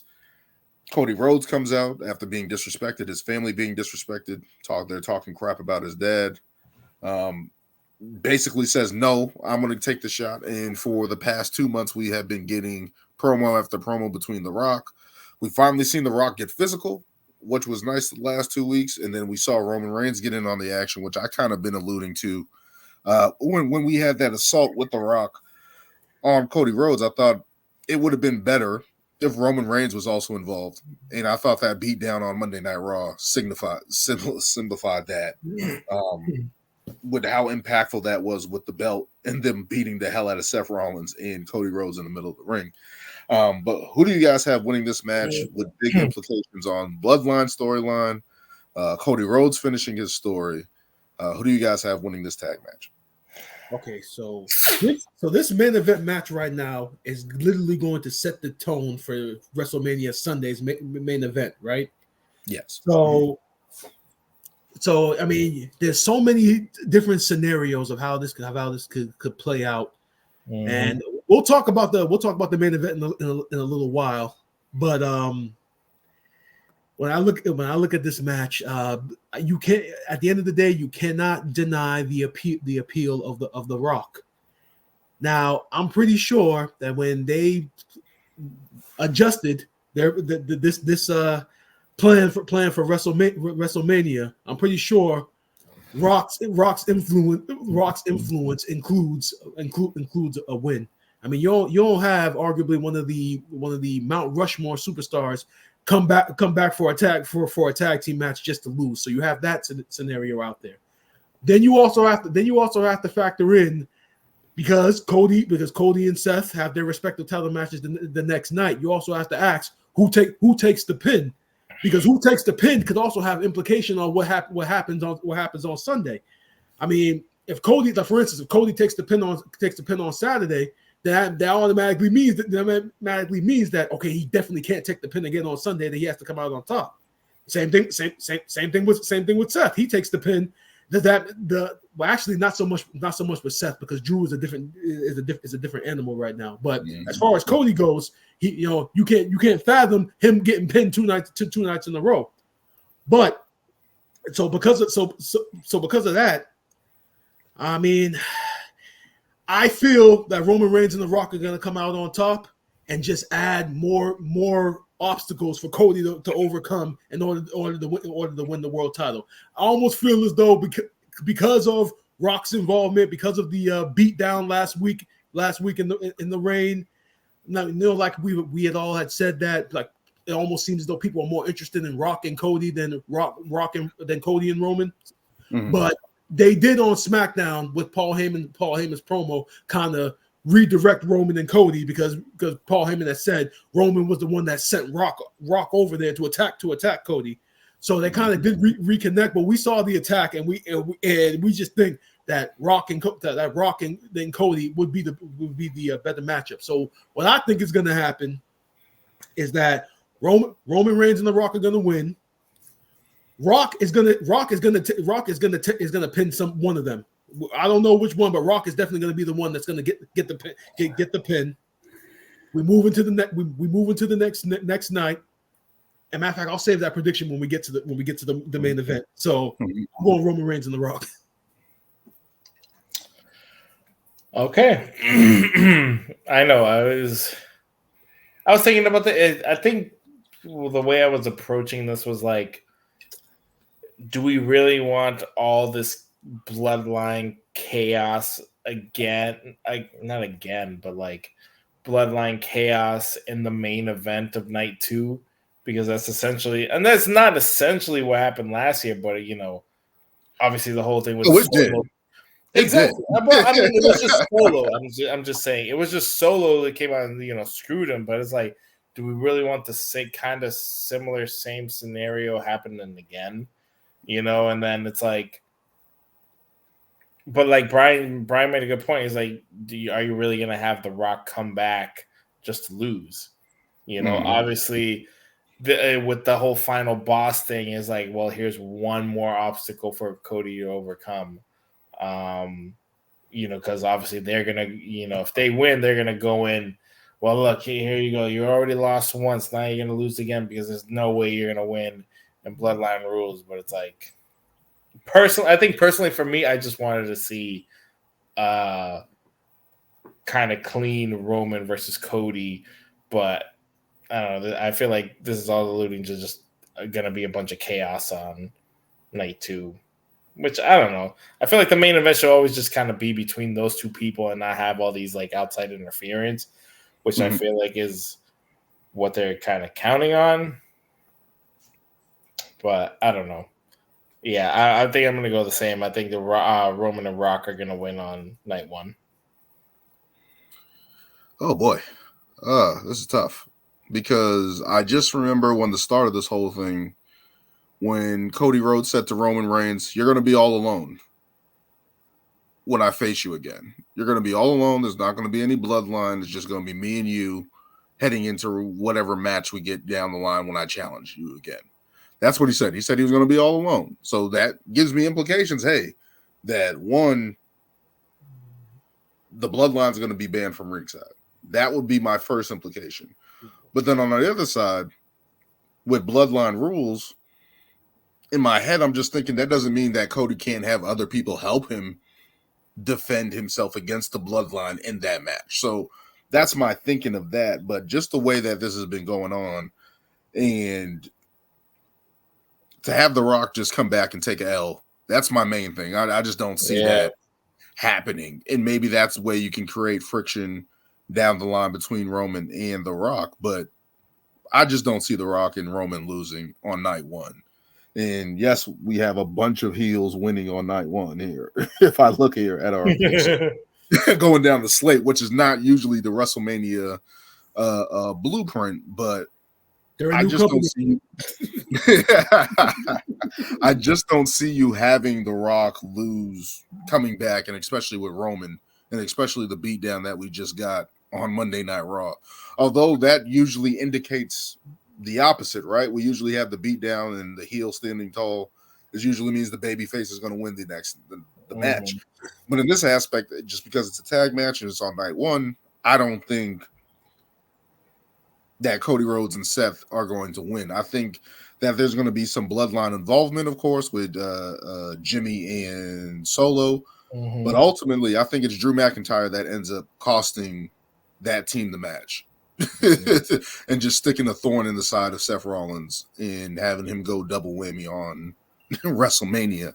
Because I think that's another aspect of this, because Drew has been playing this heel role perfectly, leading up into the event for the past couple months. And I think that that's one more thing that he can stick into Seth Rollins and say, hey, you should have been paying attention to me. That's kind of what he's been saying for the past couple of weeks. Hey, you should be paying attention to me, not necessarily this bloodline shit. I'm your challenger at WrestleMania. Don't forget about me. And I think that's one way that he can continue to stick it to Seth Rollins. And I think he's going to get involved and cost him the match, ultimately, outside the bloodline. So I think that's a way that they can continue to build that feud up for the night two and continue to have some ruckus going on into the main event of night two. But I got The Rock and Roman Reigns winning as well on that one. So we sweep that one as well. And that will do it for night one of WrestleMania. We'll follow back up with night two in just a moment. 1, 2, 3.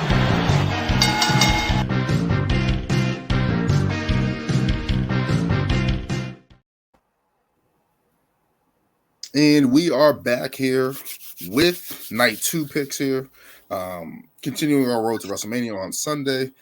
We made our picks for night one. Moving on to night two, we got a bunch of matches, 6 matches on night two, which is crazy to me. I just think a lot of these matches here are going to get a lot of time to breathe, hopefully. That's something that I've been wanting a lot for, a lot smaller cards going into WrestleMania. But we have a street fight to start it off, a street fight with the Hurt Business in the Final Testament. These guys have been going back and forth. Bobby Lashley introducing this new Hurt Business over the past couple months. We didn't know if they were heel or face. Ultimately, they're faces now. The New Testament, Karrion Kross comes back out with Paul Ellingsley and bringing back Scarlett and bringing back the Authors of Pain. And these guys are going back and forth again. Who do you guys have in this one? It's going to be a street fight, kind of reminiscent of, I think, WrestleMania 13 with Ahmed Johnson and the Legion of Doom versus, was that The Nation? I can't remember. I think that's what it was. Yeah, I think it was WrestleMania 13. It was a Chicago street fight. Mm-hmm. It was The Nation. I think it was The Nation against the Legion of Doom and some. Yeah, I don't remember the participant. I think it was Ahmed Johnson. But this is what I'm thinking. That's what I got of this match. Who do you guys have winning this one? As both these teams kind of need a win to kind of establish their new groups. No. But this is why I'm going with the Final Testament, because they needed more than the Hurt Business. Honestly, when I look at this match, the one positive I can take from it is thank God Triple H got Karrion Kross on the card, and thank God now that he has a plan. He has a plan for him. I mean, all these months when Karrion Kross was in these feuds, whether it was AJ Styles, Rey Mysterio, some of these guys, Drew McIntyre at first when he first came back, he had been losing all these feuds. Looked like there was no direction for him at all, and it was a damn shame considering this guy and NXT was probably one of the most dominant champions that you had, one of the best characters that you had, one of the best entrances that you had, and this guy, I don't care what anyone said, Karrion Kross is money if you put him in the right position. And granted, this Final Testament group also includes in AOP, which we all thought was a tag team that was massively underutilized under Vince McMahon's direction. Now you see them back; they add to it as well. So when you look at it that way, I mean, Final Testament, that's the way you have to go. And you talk about the hurt business. I'm just glad Lashley actually has a match on the card. I know that was kind of taken away from him last year due to Bray Wyatt's health and everything, but I'm glad he has a match on the card. But the Final Testament needs this more than the Hurt Business does, because at the end of the day, Bobby Lashley is still Bobby Lashley, and the Street Profits, people still love the Street Profits, which, by the way, Montez Ford has said in an interview that the reason why they scrapped the heel turn is because people didn't want to boo them. people still love the Street Profits. So it was a missed opportunity. People still love the Street Profits. And of course, like Lewis mentioned, the show that played the role too with the Bianca and Montez, but the Final Testament need this win more than anyone. We need to reestablish Karrion Kross not only as the leader of this group, but as a force moving forward. So I'm going Final Testament.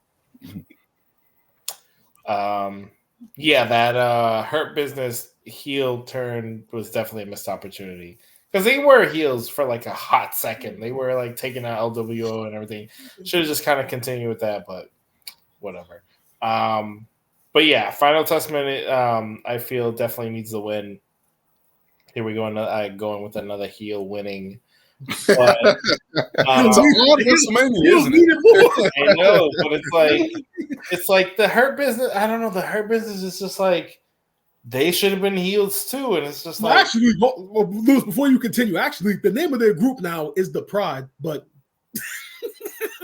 But matter of fact, we'll stick with Hurt Business. Go ahead, Lewis. Never mind. Yeah, Hurt Business 2.0 that we all wanted as heels, but we didn't get. So yeah, just the way, I don't know. I feel like just the way that can't be their name. That can't. The Pride. That's their name. The Pride. At least that's what I'm seeing on social media. Wow, that's a terrible name. Don't do that. WWE, please don't do that. Don't do that. For me, the Hurt Business is just, the Pride. I don't know. They're missing something. I don't know if it's like another member. I remember heel turn. That's what they're missing. No, it really is. It really is the heel turn. If they would have came out as attacking dudes and getting some wins and just dominating, we'd have a nice group right now. But it's like you had these like false starts and like, are they heels? Are they faces? Blah, blah, blah. But then you get the Final Testament, which clearly are the heels. It's like, well, I guess they're the automatic baby faces. But I've been a huge Authors of Pain fan from way back when. A big Karrion Kross fan too, who I feel like Vince just like ruined him with all that bullshit that they gave him. The demolition gimmick, gladiator bullshit, whatever the hell it was. It was just like, this man knew, like, if you were hot in NXT, I'm just gonna completely gladiator meets dominatrix. Yeah. I'm still not a fan of his hair. I feel like he needs to go back to the bald. He's trying to be different. I know that's just me nitpicking, but yeah, I'm going Final Testament just because I feel like them as heels is just, it works. It's their thing, and they need to win. You know, they're just, I feel like they're the heel, the next like kind of like heel faction, kind of like compared to like the Judgment Day somewhat. That isn't just like them, but you know, obviously includes Scarlett and what's his face, Paul Ellering. Oh, Ellering, yeah. So, yeah, I'm going with the Final Testament because it just makes sense. They need to be established on main TV. They need to be Karrion Kross needs a rebirth, and this is supposed to be it. It should work. I like the pairing with him in the Authors of Pain. They look badass. Now just continue to just give them some wins. And the one thing that we have been missing in this tag team division on both sides, even though we have the Judgment Day, is actually a big badass team. And I feel like the Authors of Pain should fit that role because they did it so well in NXT. Like they didn't say much, but they were kicking everybody's ass. They should be established here as a trio and as a unit. And I feel like they should win this match against the Hurt Business because as much as we want the Hurt Business to take off and the Street Profits to take off with Bobby Lashley and stuff like that, they're already established. And we need to continue to create new stars for this new ramp up after WrestleMania and stuff like that. And we need the Final Testament to get a win here. That's pretty much how I feel about it. Those guys are pretty good. I think they're all underutilized, especially when we talked about the Authors of Pain in their first initial call up and stuff like that. They need to get the win. They need to get the win on this one. All right, let's move to our next match here. We got AJ Styles versus LA Knight. Kind of a Brian Pillman versus Stone Cold Steve Austin type of feud, how this has been going with the home invasion of LA Knight showing up at AJ Styles' house. And AJ didn't have a piece, stuff like that. I was gonna say AJ didn't have a piece on them, but yeah, I got you. gotta love the attitude era. Gotta love that, or Sledgehammer like Triple H attacking Randy Orton. But that one was funny. But just a real good back and forth here, where AJ Styles is kind of pissed that LA Knight kind of took his spot when he got taken out, and coming back for a vengeance. And LA Knight still trying to stay hot here. Kind of cooled off after his title match against Roman Reigns, looking to establish himself. Who do you guys have winning this match between these two? It's a toss-up right here. Yeah, it is. But what you just said is the reason why I'm going with LA Knight, because he needs to rebuild momentum after losing that world title match at Crown Jewel. I mean, since Crown Jewel, I mean, LA Knight's kind of just been like, I don't want to say floundering, because at Royal Rumble he was in that Fatal 4-Way title match. And he has been booked consistently, so I don't want to say floundering, but he's still missing that monumental victory to kind of like cement that, like, okay, LA Knight, somebody that you guys need to be watching moving forward. And AJ Styles is the perfect opponent for him. So based upon that, I'm going LA Knight. Yeah, as much as I'm a AJ fan, I'm definitely going LA Knight. Just get him back his momentum, get him back, people cheering for him. AJ's, already established. He's had his title runs, he's had his tag team runs. He's in the, not say short time, but in the time that he's been in WWE, he's already accomplished a great amount of things. And I think it's definitely just LA Knight's time just to get a win at WrestleMania and just build off his character afterwards. So that's the way I'm going. All right, Daniel. Before you go, I wanted to ask you guys a question about LA Knight real quick. Has Rock being back hurt LA Knight? Absolutely, because there's another person with shades and vest on TV talking about it. And that's what my issue with LA Knight is, and that's the only thing that's holding him back right now, is because it's not that he's a Rock knockoff, like how everyone has been kind of saying and stuff like that. It's just the fact that there's somebody that's doing exactly what he's doing on the roster when he was so unique and standing out and being that guy to be as brash and talking shit. And it's just different now that there's another guy that's kind of taking his heat, in my opinion. All right, definitely not, because that actually was a debate on social media, because some people have felt that like LA Knight's momentum amongst like the fans has been like slowly diminishing, not hugely, but it's like slowly diminishing. Like his appeal isn't as high as it used to be, and a lot of people are saying, well, that's because the guy he's cosplaying is back and is doing it a hell of a lot better. But this is where I feel where the mid-card title being on Logan Paul kind of hurt LA Knight, because I felt like he should have been in that role or even fighting Logan Paul at WrestleMania for the title. I feel like they should have been in a feud a little bit to kind of keep him hot. But that went elsewhere. But just in terms of this match, I got LA Knight winning because AJ Styles is already again established. Like LA Knight needs that moment. Yeah. I don't think him losing at WrestleMania is a good idea, especially when there's somebody where The Rock is probably going to leave after WrestleMania or have only a couple more instances on PLEs going forward. You kind of need somebody to kind of cement themselves, and I feel like LA Knight needs that win, and he's been looking for that signature win ever since he's been on the roster. He teamed up with Cena that time, which was a big moment for him, and he got the go ahead, the acknowledgement from John Cena and say, "Hey guys, support this guy." But we've seen that backfire when we looked at guys like Cesaro back in the day when Cena also gave him that rub, and it was kind of detrimental. And you can kind of say it's kind of been detrimental ever since that tag match for LA Knight. He really hasn't been able to establish himself and propel himself forward.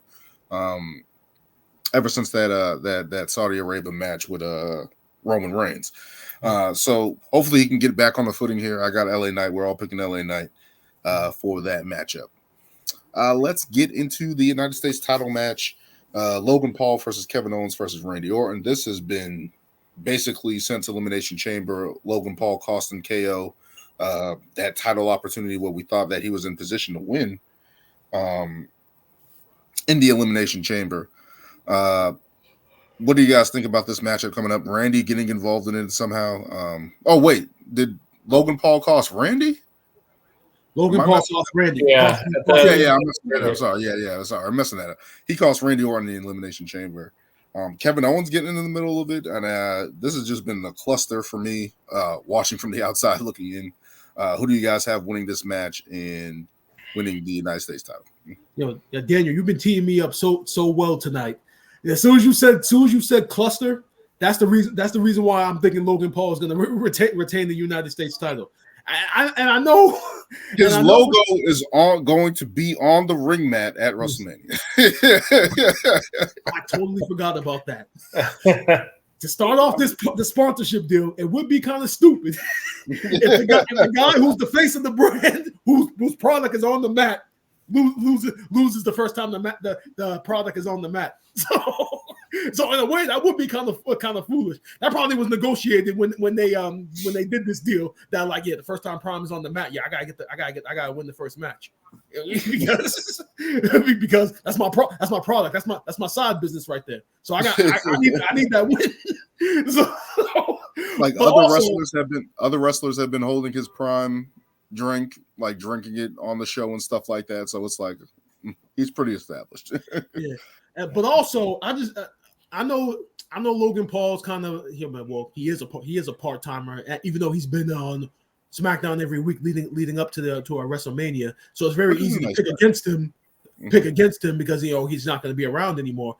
But I also recall that I think the next pay-per-view coming up after WrestleMania is Backlash, right? And that's the pay-per-view in France, correct? Yes. Mm-hmm. So I mean. When's the last time that there's been an event in France? It's been. I think this is the first one, maybe, or it's been a long ass time. I can't remember. So if it's been a minute, you kind of need someone popular like Logan Paul on that card in the sense because if it's the first time that they're doing a show in France, then you kind of need as much star power as possible. And Logan Paul is a social media star. And when you look at this feud, I haven't seen any animosity at all between KO and Randy. This is essentially the way it's been booked so far. It's been 2-on-1. We have yet to see Randy Orton look at KO funny or vice versa. It's essentially been a 2-on-1 feud. So and these guys are probably the most two untrustworthy people in the history of WWE. I actually think they've been relying on that idea. The fact that they haven't had any adversity or any animosity towards one another. I think they're living and dying off the idea of, well, KO's had a shit ton of friends that he's turned on, and Randy Orton is the Viper, so he's naturally a snake. So it hasn't happened because that's who they are. But we would have at least seen like a small example of it. We haven't gotten anything at all. It's almost like these two are best friends going into this match. So therefore, I'm going Logan Paul. This one's tough. Because I don't know if Logan's gonna stick around or if he's gonna keep doing what he's been doing, where he's just like bringing the belts everywhere and highlighting it and like, yeah, I'm the United States champion. But it's like, I don't see KO winning, but I kind of see Randy winning. I don't know. It's weird. It's like, yeah, it's tough. But I don't know. I feel like with Randy coming back, I feel like, I'm not saying he needs the U.S. title, but it's like, it would be a nice touch, I guess. I don't know. We can come out in blue, red, and white trunks and be the American Viper. What do you think this is, Lewis? Why you hating on Randy? Why you hating on Randy? Yeah, I don't know. I wish we I don't know. I wouldn't think that just because Logan Paul has his product on the mat on the match that's just like a guarantee of him winning. But I mean, I'm pretty sure it was negotiated. This is also WWE, this is also WWE, which is known for doing crap like this. So I don't know. Dan, you go, and then I'll. Yes, it was Lewis. It was negotiated. It had to be negotiated. I'm picking Logan Paul because one, his brand is on the mat. That's simply why I'm picking Logan. So I guess that's all we're going off of. That's simply what I'm picking Logan Paul for. I mean, it makes the most sense. I don't think you put the title on him as a guy that's an international star, a guy that's world renowned with his YouTube and stuff like that, his ads all over WWE, his drink. I don't think you just make him lose right now, especially right now to these two guys who are Kevin Owens, who has already had that United States Championship run, Randy Orton, who I just feel like doesn't need the title at this point in time. It's like he should be main eventing and wrestling for title matches and creating new stars and stuff like that. I don't think he should be winning the United States title. And simply, the man's brand is on the mat at WrestleMania, which I have never seen before. So I'm going with Logan Paul.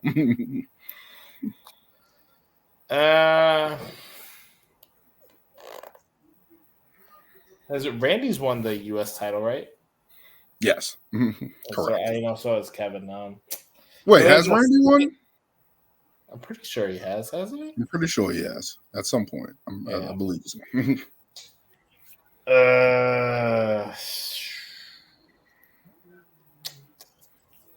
Do the right thing, Lewis. And pick the man with the brand on the mat. No, even though it's my son's name, but no. Can't do it. You know what? Screw it. I'm going. Just pick Logan Paul, man. No, I don't want to. You despise the Maverick that much? I'm pretty sure your insider told you to pick Logan, so you might as well just go ahead. No, he's got a Randy feeling for some reason. We need a pick, Lewis. I'm going Randy. Oh my goodness. I'm going Randy. Sometimes you just gotta go outside the box, and just because he has a drink on the mat doesn't mean he's gonna win necessarily. Okay. So Randy's gonna come out. Randy will bring back the U.S. Open Challenge, and we'll get that. Okay. So Randy's gonna wear red, white, and blue at WrestleMania. He's gonna come out, not be involved. Why does he have to wear red, white, and blue? No, hear me out, because this is exactly what's gonna happen. He's gonna come out in red, white, and blue. He's not gonna be involved in Bobby gonna be involved in the decision. But because technically he didn't lose, technically they're gonna say he won, and then we're gonna get confetti, we're gonna get balloons, and we're gonna celebrate Randy Orton. We're gonna celebrate Randy Orton, even though he didn't win the match. It wasn't involved in the decision, and we're just gonna celebrate Randy because I don't fucking know. That's what we're gonna do. You're gonna get Lex Luger, Randy Orton. Yeah, exactly. We're gonna get a Lex Luger, Randy Orton. That's what we're getting. We're getting Lex Luger, Randy Orton at WrestleMania. We're just gonna celebrate for no reason. Me and Brian are going Logan Paul, and Lewis is going Randy Orton. First split up on night 2, guys. So let's continue here. Yeah. As we get into the WWE Women's Championship, Io Sky versus Bayley. Bayley won the Royal Rumble while leading this Damage Control back basically since last year. What was it? Is it last year SummerSlam or 2 SummerSlams ago? Was it 2 SummerSlams? Yes, 2 SummerSlams ago. 2 SummerSlams ago, 2022. Yep. Yeah. So since her return from injury, coming back with Io and Dakota Sky, who was released, and starting this Damage Control, basically building this team up, and eventually Io Sky getting that opportunity to win the title with the Money in the Bank and winning. And basically Bayley turning around and winning the Royal Rumble, kind of giving the implications that she was going to go and face Rhea Ripley at WrestleMania.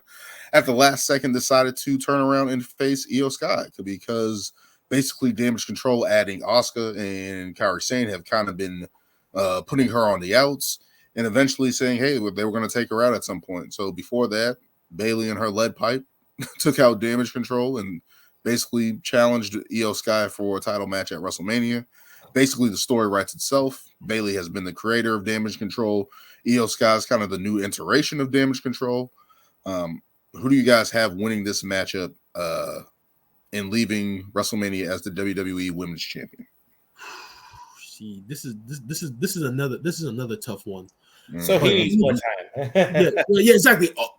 That's the only reason. That's the only reason why it's so tough, because this is another title match where, similar to for me to Jay and Jimmy, whereas though I feel as though there's still meat on the bone between these two, between Bayley and Damage Control. And now when you add in the fact that Bianca, Naomi, and Jade are involved, I feel as though there's still more story to be told amongst all four of them, because essentially they're all going to need, at some point, they're all going to need to come together to get against Damage Control. So I feel as though Io Sky is going to retain the title, probably with some shady actions, probably interference from somehow, but in a cheap way, she retains the title, and this is going to keep going forward. So I got Io. Yeah, I'm going Bayley on this one, just because Io has not had a good run. Early on, I thought she had a good run, but then with the whole Dakota thing and the whole back and forth, and it's just we don't really know where she was at with this whole thing. So, yeah, I think with Bayley just winning the Rumble and kind of finally earning her spot, and again, maybe I guess getting that WrestleMania moment, and I think that's why I'm just going Bayley. I'm going Bayley as well. As much as I love Io, and I feel like her reign needs to be cemented in some way, because I kind of feel like she's just kind of been holding the title. I do feel like Bayley is the person who has been the workhorse for the past 2 years in the women's division. Rhea Ripley has been great. Bianca has been great. Becky Lynch has stepped up in some instances, but I feel like Bayley has been the constant in terms of getting people over. Working with anybody has just been the constant workhorse. The Royal Rumble was a testament to that. And as Lewis said, to get that WrestleMania moment, because yes, she did win a WrestleMania. I believe it was with Charlotte and Nia Jax and Becky Lynch. I think it was a fatal 4-way when she was the hugger still.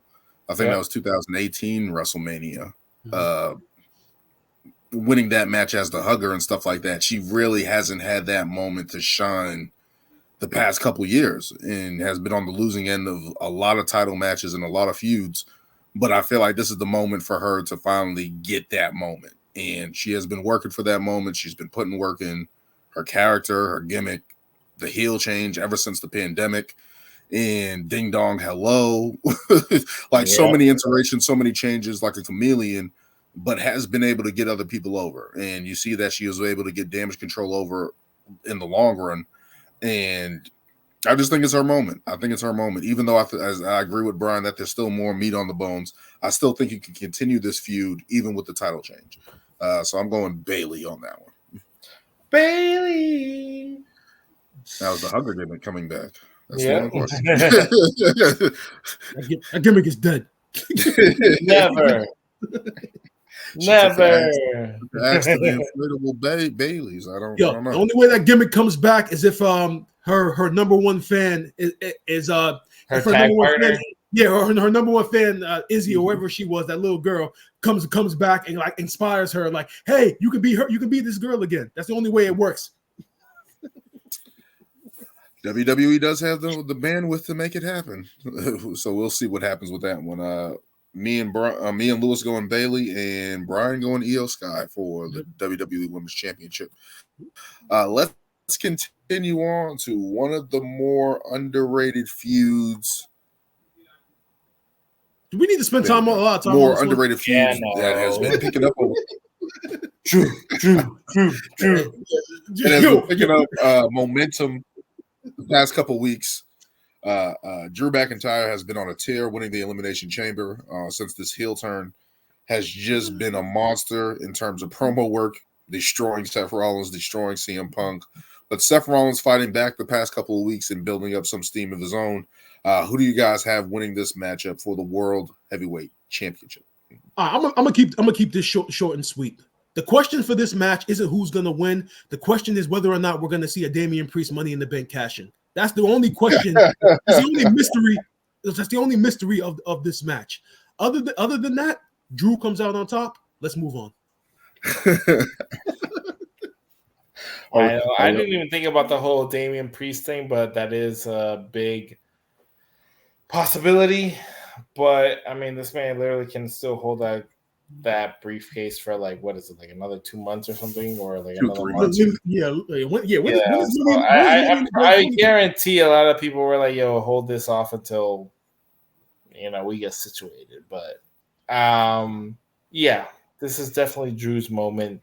Drew's burning great heel, with his like cryptic messages and just like making you uncomfortable and everything. So I'm going Drew finally getting his flowers, getting the championship he deserves in front of the crowd and just being respected, I guess.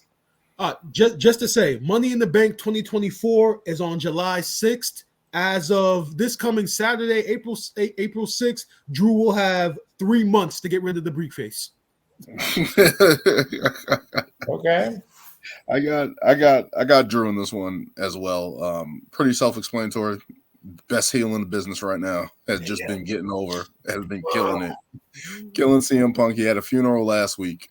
He has just been on a tear. Like, I can't speak enough about Drew McIntyre and his work over the past couple months and really changing this heel turn, and really edging his place out on the roster. Allegedly, they're saying, I saw a report that's saying that he didn't sign his contract, and they're trying to figure out how to go through that. So I've been seeing mixed reports on that, but we'll get a definite answer on that on night 2 of WrestleMania. But I think Drew is going to win the title. Stop playing with this man. Give that man his money. Stop it, and bro. retain the title. He deserves it. He's too good right now to. Bro, this last month, whatever he was negotiating for, if the reports are right, they need to double that now. Shit. It's crazy because he's going to get paid. He should get paid. There's no question about it. Yeah, he should win. I don't see any way Seth Rollins wins, especially fighting on night 1 and then facing a fresh Drew McIntyre. Seth Rollins has been overcoming the odds for months. And I've been saying that. And that's another reason why this is so easy. Now we're finally in a situation where you don't have to talk about building the prestige of the World Heavyweight title anymore. You don't have to worry about any of that stuff. I mean, the world title has been established. His reign he's been the only champion since whenever he won that title back during the spring or summer. The title's already been established. I mean, he's been double dipping with this feud along with the bloodline. So everything adds up to Seth losing this title, and it needs to hapen. Yeah, he's kind of mirroring his wife, right? Becky Lynch, just kind of be fighting all these battles that he shouldn't be fighting. And going to end up into some hot water, apparently, to our picks here at WrestleMania Night 2. But we all got Drew McIntyre with potential cash-in from Damian Priest. No, don't do that. Got 3 months. But let's get into the main event. 2 years in the making. We have Roman Reigns versus Cody Rhodes for the WWE Undisputed Universal Championship. Basically, this has been writing itself since WrestleMania 39. Cody Rhodes fighting his way back to the title. Roman Reigns continuing his reign, continuing his bloodline reign, and now with the new iteration of the Rocket being added into it. We don't know the results of night one. So what do we have with this match here? Who do you guys have winning? Does Roman Reigns continue his reign towards Hogan's reign, his record, or do we have Cody Rhodes ushering a new era in WWE? Okay, so going back to the tag team main event on night one. As I predicted Roman Reigns and The Rock, and my prediction is that, like a lot of people have been anticipating, I just feel as though Rock is going to turn on Roman Reigns. It's coming. I mean, I think there's a reason why Roman has been like looked at as like less than in this feud, and how it seems as though it really begs to answer the question: who really is the tribal chief? You can legitimately ask that question based upon Rock's presentation, based upon the fact that he's the final boss now. I mean, you can ask that question, and it gives a valid reason why Rock would turn on Roman Reigns. I mean, I don't think it's going to be one of those. Oh, it was a scheme the entire time between Rock and Cody, because that got thrown out of the window last week when Rock beat the shit out of him. So I don't think they're definitely going in that direction. My hope, my deep prayers are that Cody Rhodes does come out on top, because if he doesn't, we are talking about a year of WWE programming that is going to be less interesting. People are not going to care as much, and I honestly feel, and a lot of people don't agree with me when I say this, but if Cody Rhodes does not come out on top, I'm gonna say this right now: AEW is gonna get more fans. I'm putting it out there right now. No, I know what you guys are gonna say. Absolutely not. But we saw the reaction. There's a reason why we have a heel character on this show right now, because of a decision that was made. A decision that was made to initially go with Rock and Roman, and we saw in the 3 or 4 days leading up into that press conference how everybody felt about that decision. So now you're gonna tell me that based upon based upon everyone's reaction from that, now you're gonna turn around and not put the title on Cody. So you're essentially gonna get what you got in 4 days for the rest of the rest of the year, and there won't be a damn thing that you can do about it. And you can try a rematch. You could try Cody against Rock one-on-one finally. Nothing you do will ever make people forget about the fact that you didn't put the title on Cody Rhodes at WrestleMania 40. So for that sake, Cody Rhodes better walk out of this WrestleMania with the title. Enough said. I just want to interject before Lewis goes. AEW will not be getting more fans. You don't think so? People will just stop watching wrestling. That's all it is. People will just stop watching wrestling. You can go ahead, Lewis.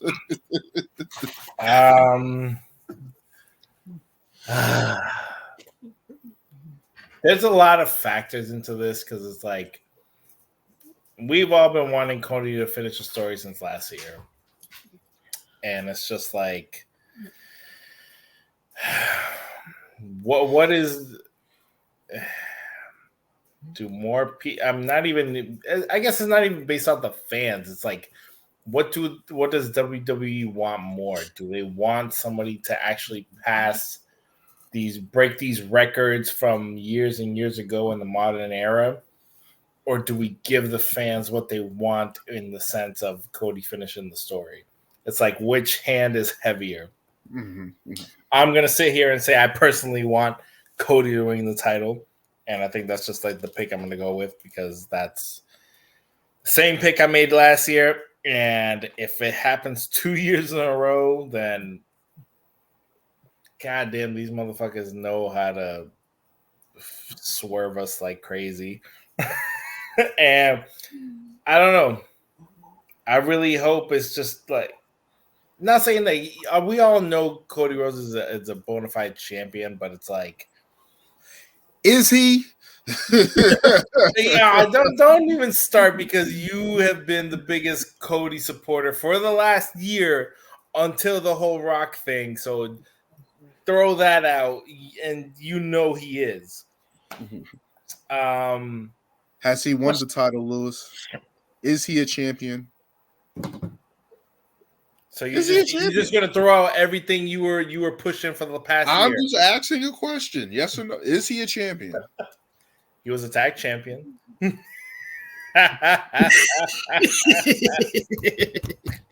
said champion. He was a tag champion. You didn't say what kind of champion. You didn't say singles. You didn't say singles. Say what kind of champion. Of those nickels that you don't even like. It was a fun short reign. It's like 2 weeks. No, literally, it was 2 weeks. I'm saying it in the sense that Cody is the biggest baby face in the company that has not won the world title, and his family has not won this title, the WWE Championship. So there's just so much riding on this. So many, as much as The Rock has been shitting on, oh, you Cody crybabies, blah, blah, blah, which I'm not going to dive into how much I didn't like the whole Rock taking a spot thing in general. But which we all kind of, discussed about our, displeasures with that. Hence why Dan is a heel now. Exactly. The character on this podcast. But I'm still going to go with what I want, which is what should happen. A lot of people might say, it shouldn't happen. Even Dan might say, no, Roman is too great that he should, break these accolades even more. But I'm still going to say that Cody is going to win the title. Roman has had a nice long, 4 years? 3 years? Yep. Mm-hmm. Yes. Very dominant. Will probably never be duplicated as long as we're alive. Who knows? But that is a feat that is very great, but I think it's time, And if not, then goddamn it, WWE, you're just shitting on everything we hope for. But I'm still gonna go Cody. That's just where I'm going. All right, Daniel. Before you go, I just want to ask this question: Can we all agree that if Cody doesn't win the title, that the finish the story narrative is dead permanently? Yes. What storyline? Oh yeah, the whole finish the story narrative. If he doesn't win this Sunday, that narrative is dead. Oh yeah. Meaning we don't want to hear it again in any more promos. We don't want to hear it again in any more promo packages. I don't even want to see the fucking promotions for the video game anymore if he loses this match. So finish the story is dead if he doesn't win this match. I'm just looking for how long Hogan's reign is. Oh yeah. Obviously, of course, he's gonna go in that direction. I mean, are they going to Lex Express Cody Rhodes twice? They can't, man. They can't, man. Are they going to create career suicide for Cody Rhodes, a man that left WWE, started a company on his own, and then walked his way back after he was kicked out, essentially? Are they going to let Cody Rhodes win the world heavyweight title, the title that his daddy never won, after he took a sledgehammer to a chair of a person who is running WWE right now? Are they going to give that man that title in Philadelphia against probably the greatest of all time, Roman Reigns, a person who is so close in this era to breaking Hulk Hogan's record, probably in another, 3 months, 4 months, I believe it is, to surpassing Hogan, a man that has been in this bloodline for 4 years, has been carrying the company essentially for 4 years as the champion? Are they going to give that title to the son of a plumber? Are they going to do that? That is what I'm battling with. It's the reign of Roman Reigns and his continued greatness, as I just watched his documentary, versus Cody Rhodes, the person who is the common man's everyman who should win this title. Decisions. Is Cody Rhodes going to lose in front of his parents and his wife and his kid 2 years in a row? Sportskeeda did report that his mother is going to be there. Oh, man. Decisions.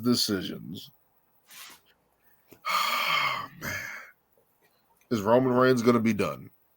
Is the tribal chief, the bloodline, is it going to be done at WrestleMania? Is Daniel going to go against everything he was preaching last year? Is this what we've come to? I mean, no. Actually, this isn't last year. This is actually like 2 months ago, after the press conference. when the heel character was born. Prior to that press conference, Daniel was all about finishing the story. Hey, I'll give him his props. He predicted Cody winning the Rumble. Yeah, you ran that for a year as much as I denied it. But that was more about the Rumble, which happened. So I know, but is the finishing his story? Does that mean just losing? Is that what we're gonna do here with the Universal title pick on the line here? We can't, man. We can't, bro. Because I'm thinking about the Monday after Raw, the SmackDown, and the weeks leading up to the next pay-per-view. I'm thinking about how if he loses, how all of that, how the interest in all of that is going to diminish. Oh man, who am I gonna pick? Do the right thing, man. Oh man, are they gonna Lex Express him twice? And I made the joke last year leading into it. Are they gonna Lex Express him? Just think, Vince isn't there anymore. Number one, Vince is not there anymore, and Vince is not there anymore. We got that full year of Cody Rhodes that we didn't get last year. People have been saying that Vince isn't there anymore, but Triple H has been in charge for 2 years now. He is just as much vital to Roman Reigns' reign as Vince McMahon was. So, like, as much as people want to sit there and blame Vince for that, Triple H was right there calling the shots and making the booking. He was there. So I don't. Yeah, but I feel like in the time where Vince was there, he probably had final say, you know? Oh, man, this is tough. Am I going to go? That's just the way I view it. Am I going to go? Let me see. What's the longest reign? I just need to see the reign. Isn't it Bruno Sammartino? It is Bruno, but how long is that? Was that like 5 years? Yeah, Bruno's no one's ever catching Bruno, unless you want the lose fans. Yeah, you know we're catching Bruno. Yeah, I gotta go Cody Rhodes. Mm-hmm. As much as I've been a heel on this one, it's the right thing to do. Cody Rhodes deserves it, and I'm just afraid Roman Reigns said because he did. I believe they I don't know if they posted it. But he said, as soon as I lose this title, I'm done. So, like forever, or just see? I think everybody is reading into that too much because on Pat McAfee's show, he was talking about how he has like 2 or 3 years left and he has shitloads left to accomplish. So that's why I'm not reading into that so much. There's so much riding on this match. The future of professional, and you don't say that often, but the future, I know WCW used to say it on their pay-per-views all the time, but the future of professional wrestling is all riding on this match. Yes. And I gotta go Cody Rhodes. Yes. I gotta go Cody Rhodes. It's just the right thing to do. There's so many feuds that you can have after this. You can have Cody Rhodes versus Gunther. You can have Cody Rhodes versus Randy. You can have Cody Rhodes versus AJ Styles. You can have Cody Rhodes versus I mean, honestly, you're probably gonna get Cody Rhodes versus The Rock at some point, which is crazy to me because people have been interested in that. At some point, it's probably gonna be SummerSlam or something. But I don't know. In Cleveland.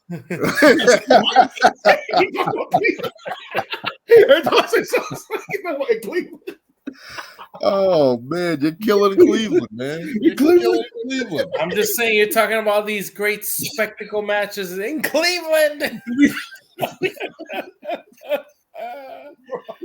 Oh, we're not going to get any fans from the Cleveland analogy. No, we're not. We have destroyed Cleveland for life. If there's anybody from Cleveland that views this on YouTube, they go. Nah, I can't talk shit. I'm a Kid Cudi fan. He's from Cleveland, Ohio. So fuck these guys. Cleveland all day. Hey, maybe Kid Cudi will be at SummerSlam. Oh my goodness, killing Cleveland. But yes, that is our picks for WrestleMania. Let's review real quick. Me and Brian have Jimmy in the Battle of the Brothers. Lewis has Jey Uso. Me and Lewis have Santos Escobar. Brian picking the Old Guard and Rey Mysterio and Dragon Lee. We have Black Girl Magic winning against Damage Control. Me and Brian have DIY becoming new tag champions, while Lewis has picked The Miz and R-Truth.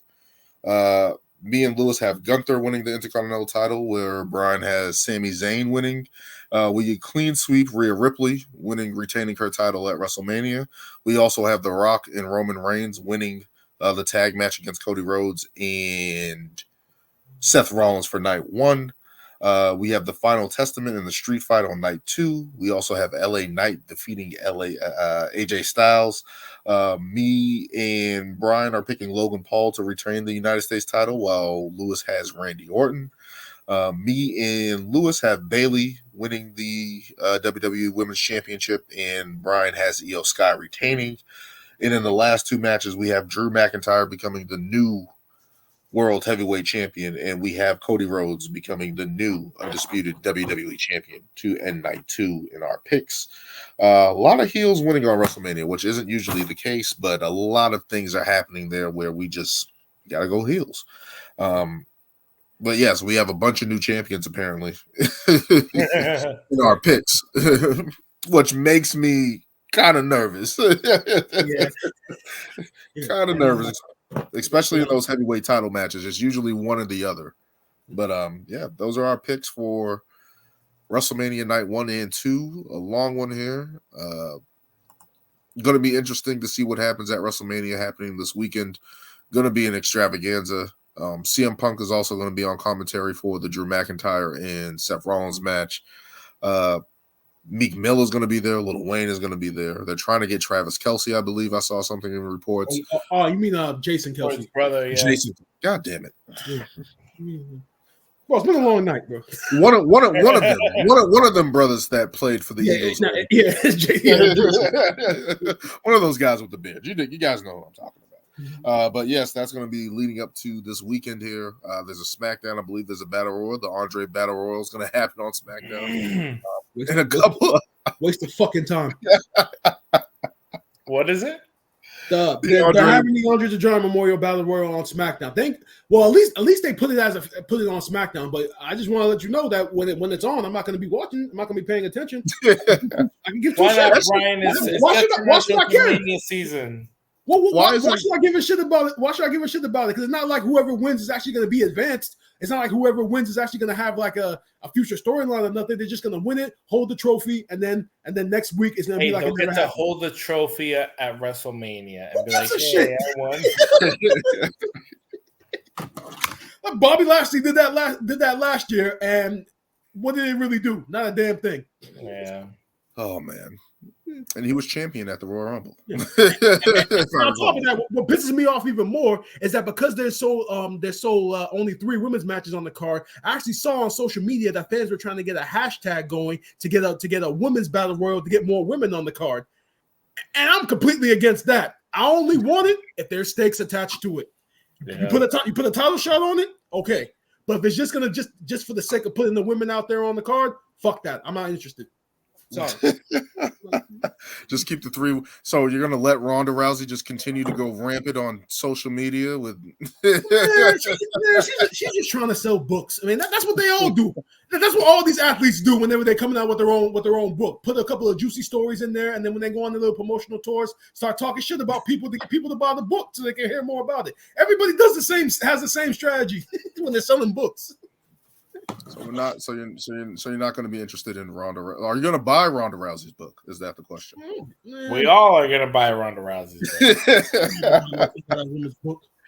There's a sense of sarcasm I feel there coming from Lewis there. No, never. But yeah, she's tearing down. She's I tearing mean, down. only thing I'm interested in is what was going through her mind while Holly Holm fucked her shit up. That's all I want to know. Wow. I hope you don't run into Ronda Rousey on the streets, Brian. What you said, Brian. I'm gonna put you in a judo armbar, and you're gonna be crying on the streets. But yes, that will do it for our pick of WrestleMania night 1 and 2. Can't wait. It's gonna be this weekend. And we'll be back next week with hopefully John, who's going to be at the event and giving us play-by-play, basically giving his accounts from WrestleMania inside the stadium. So that will be awesome to hear from him as we welcome him back. But until next time, guys, thank you guys for joining me. Until next time. 1, 2, 3.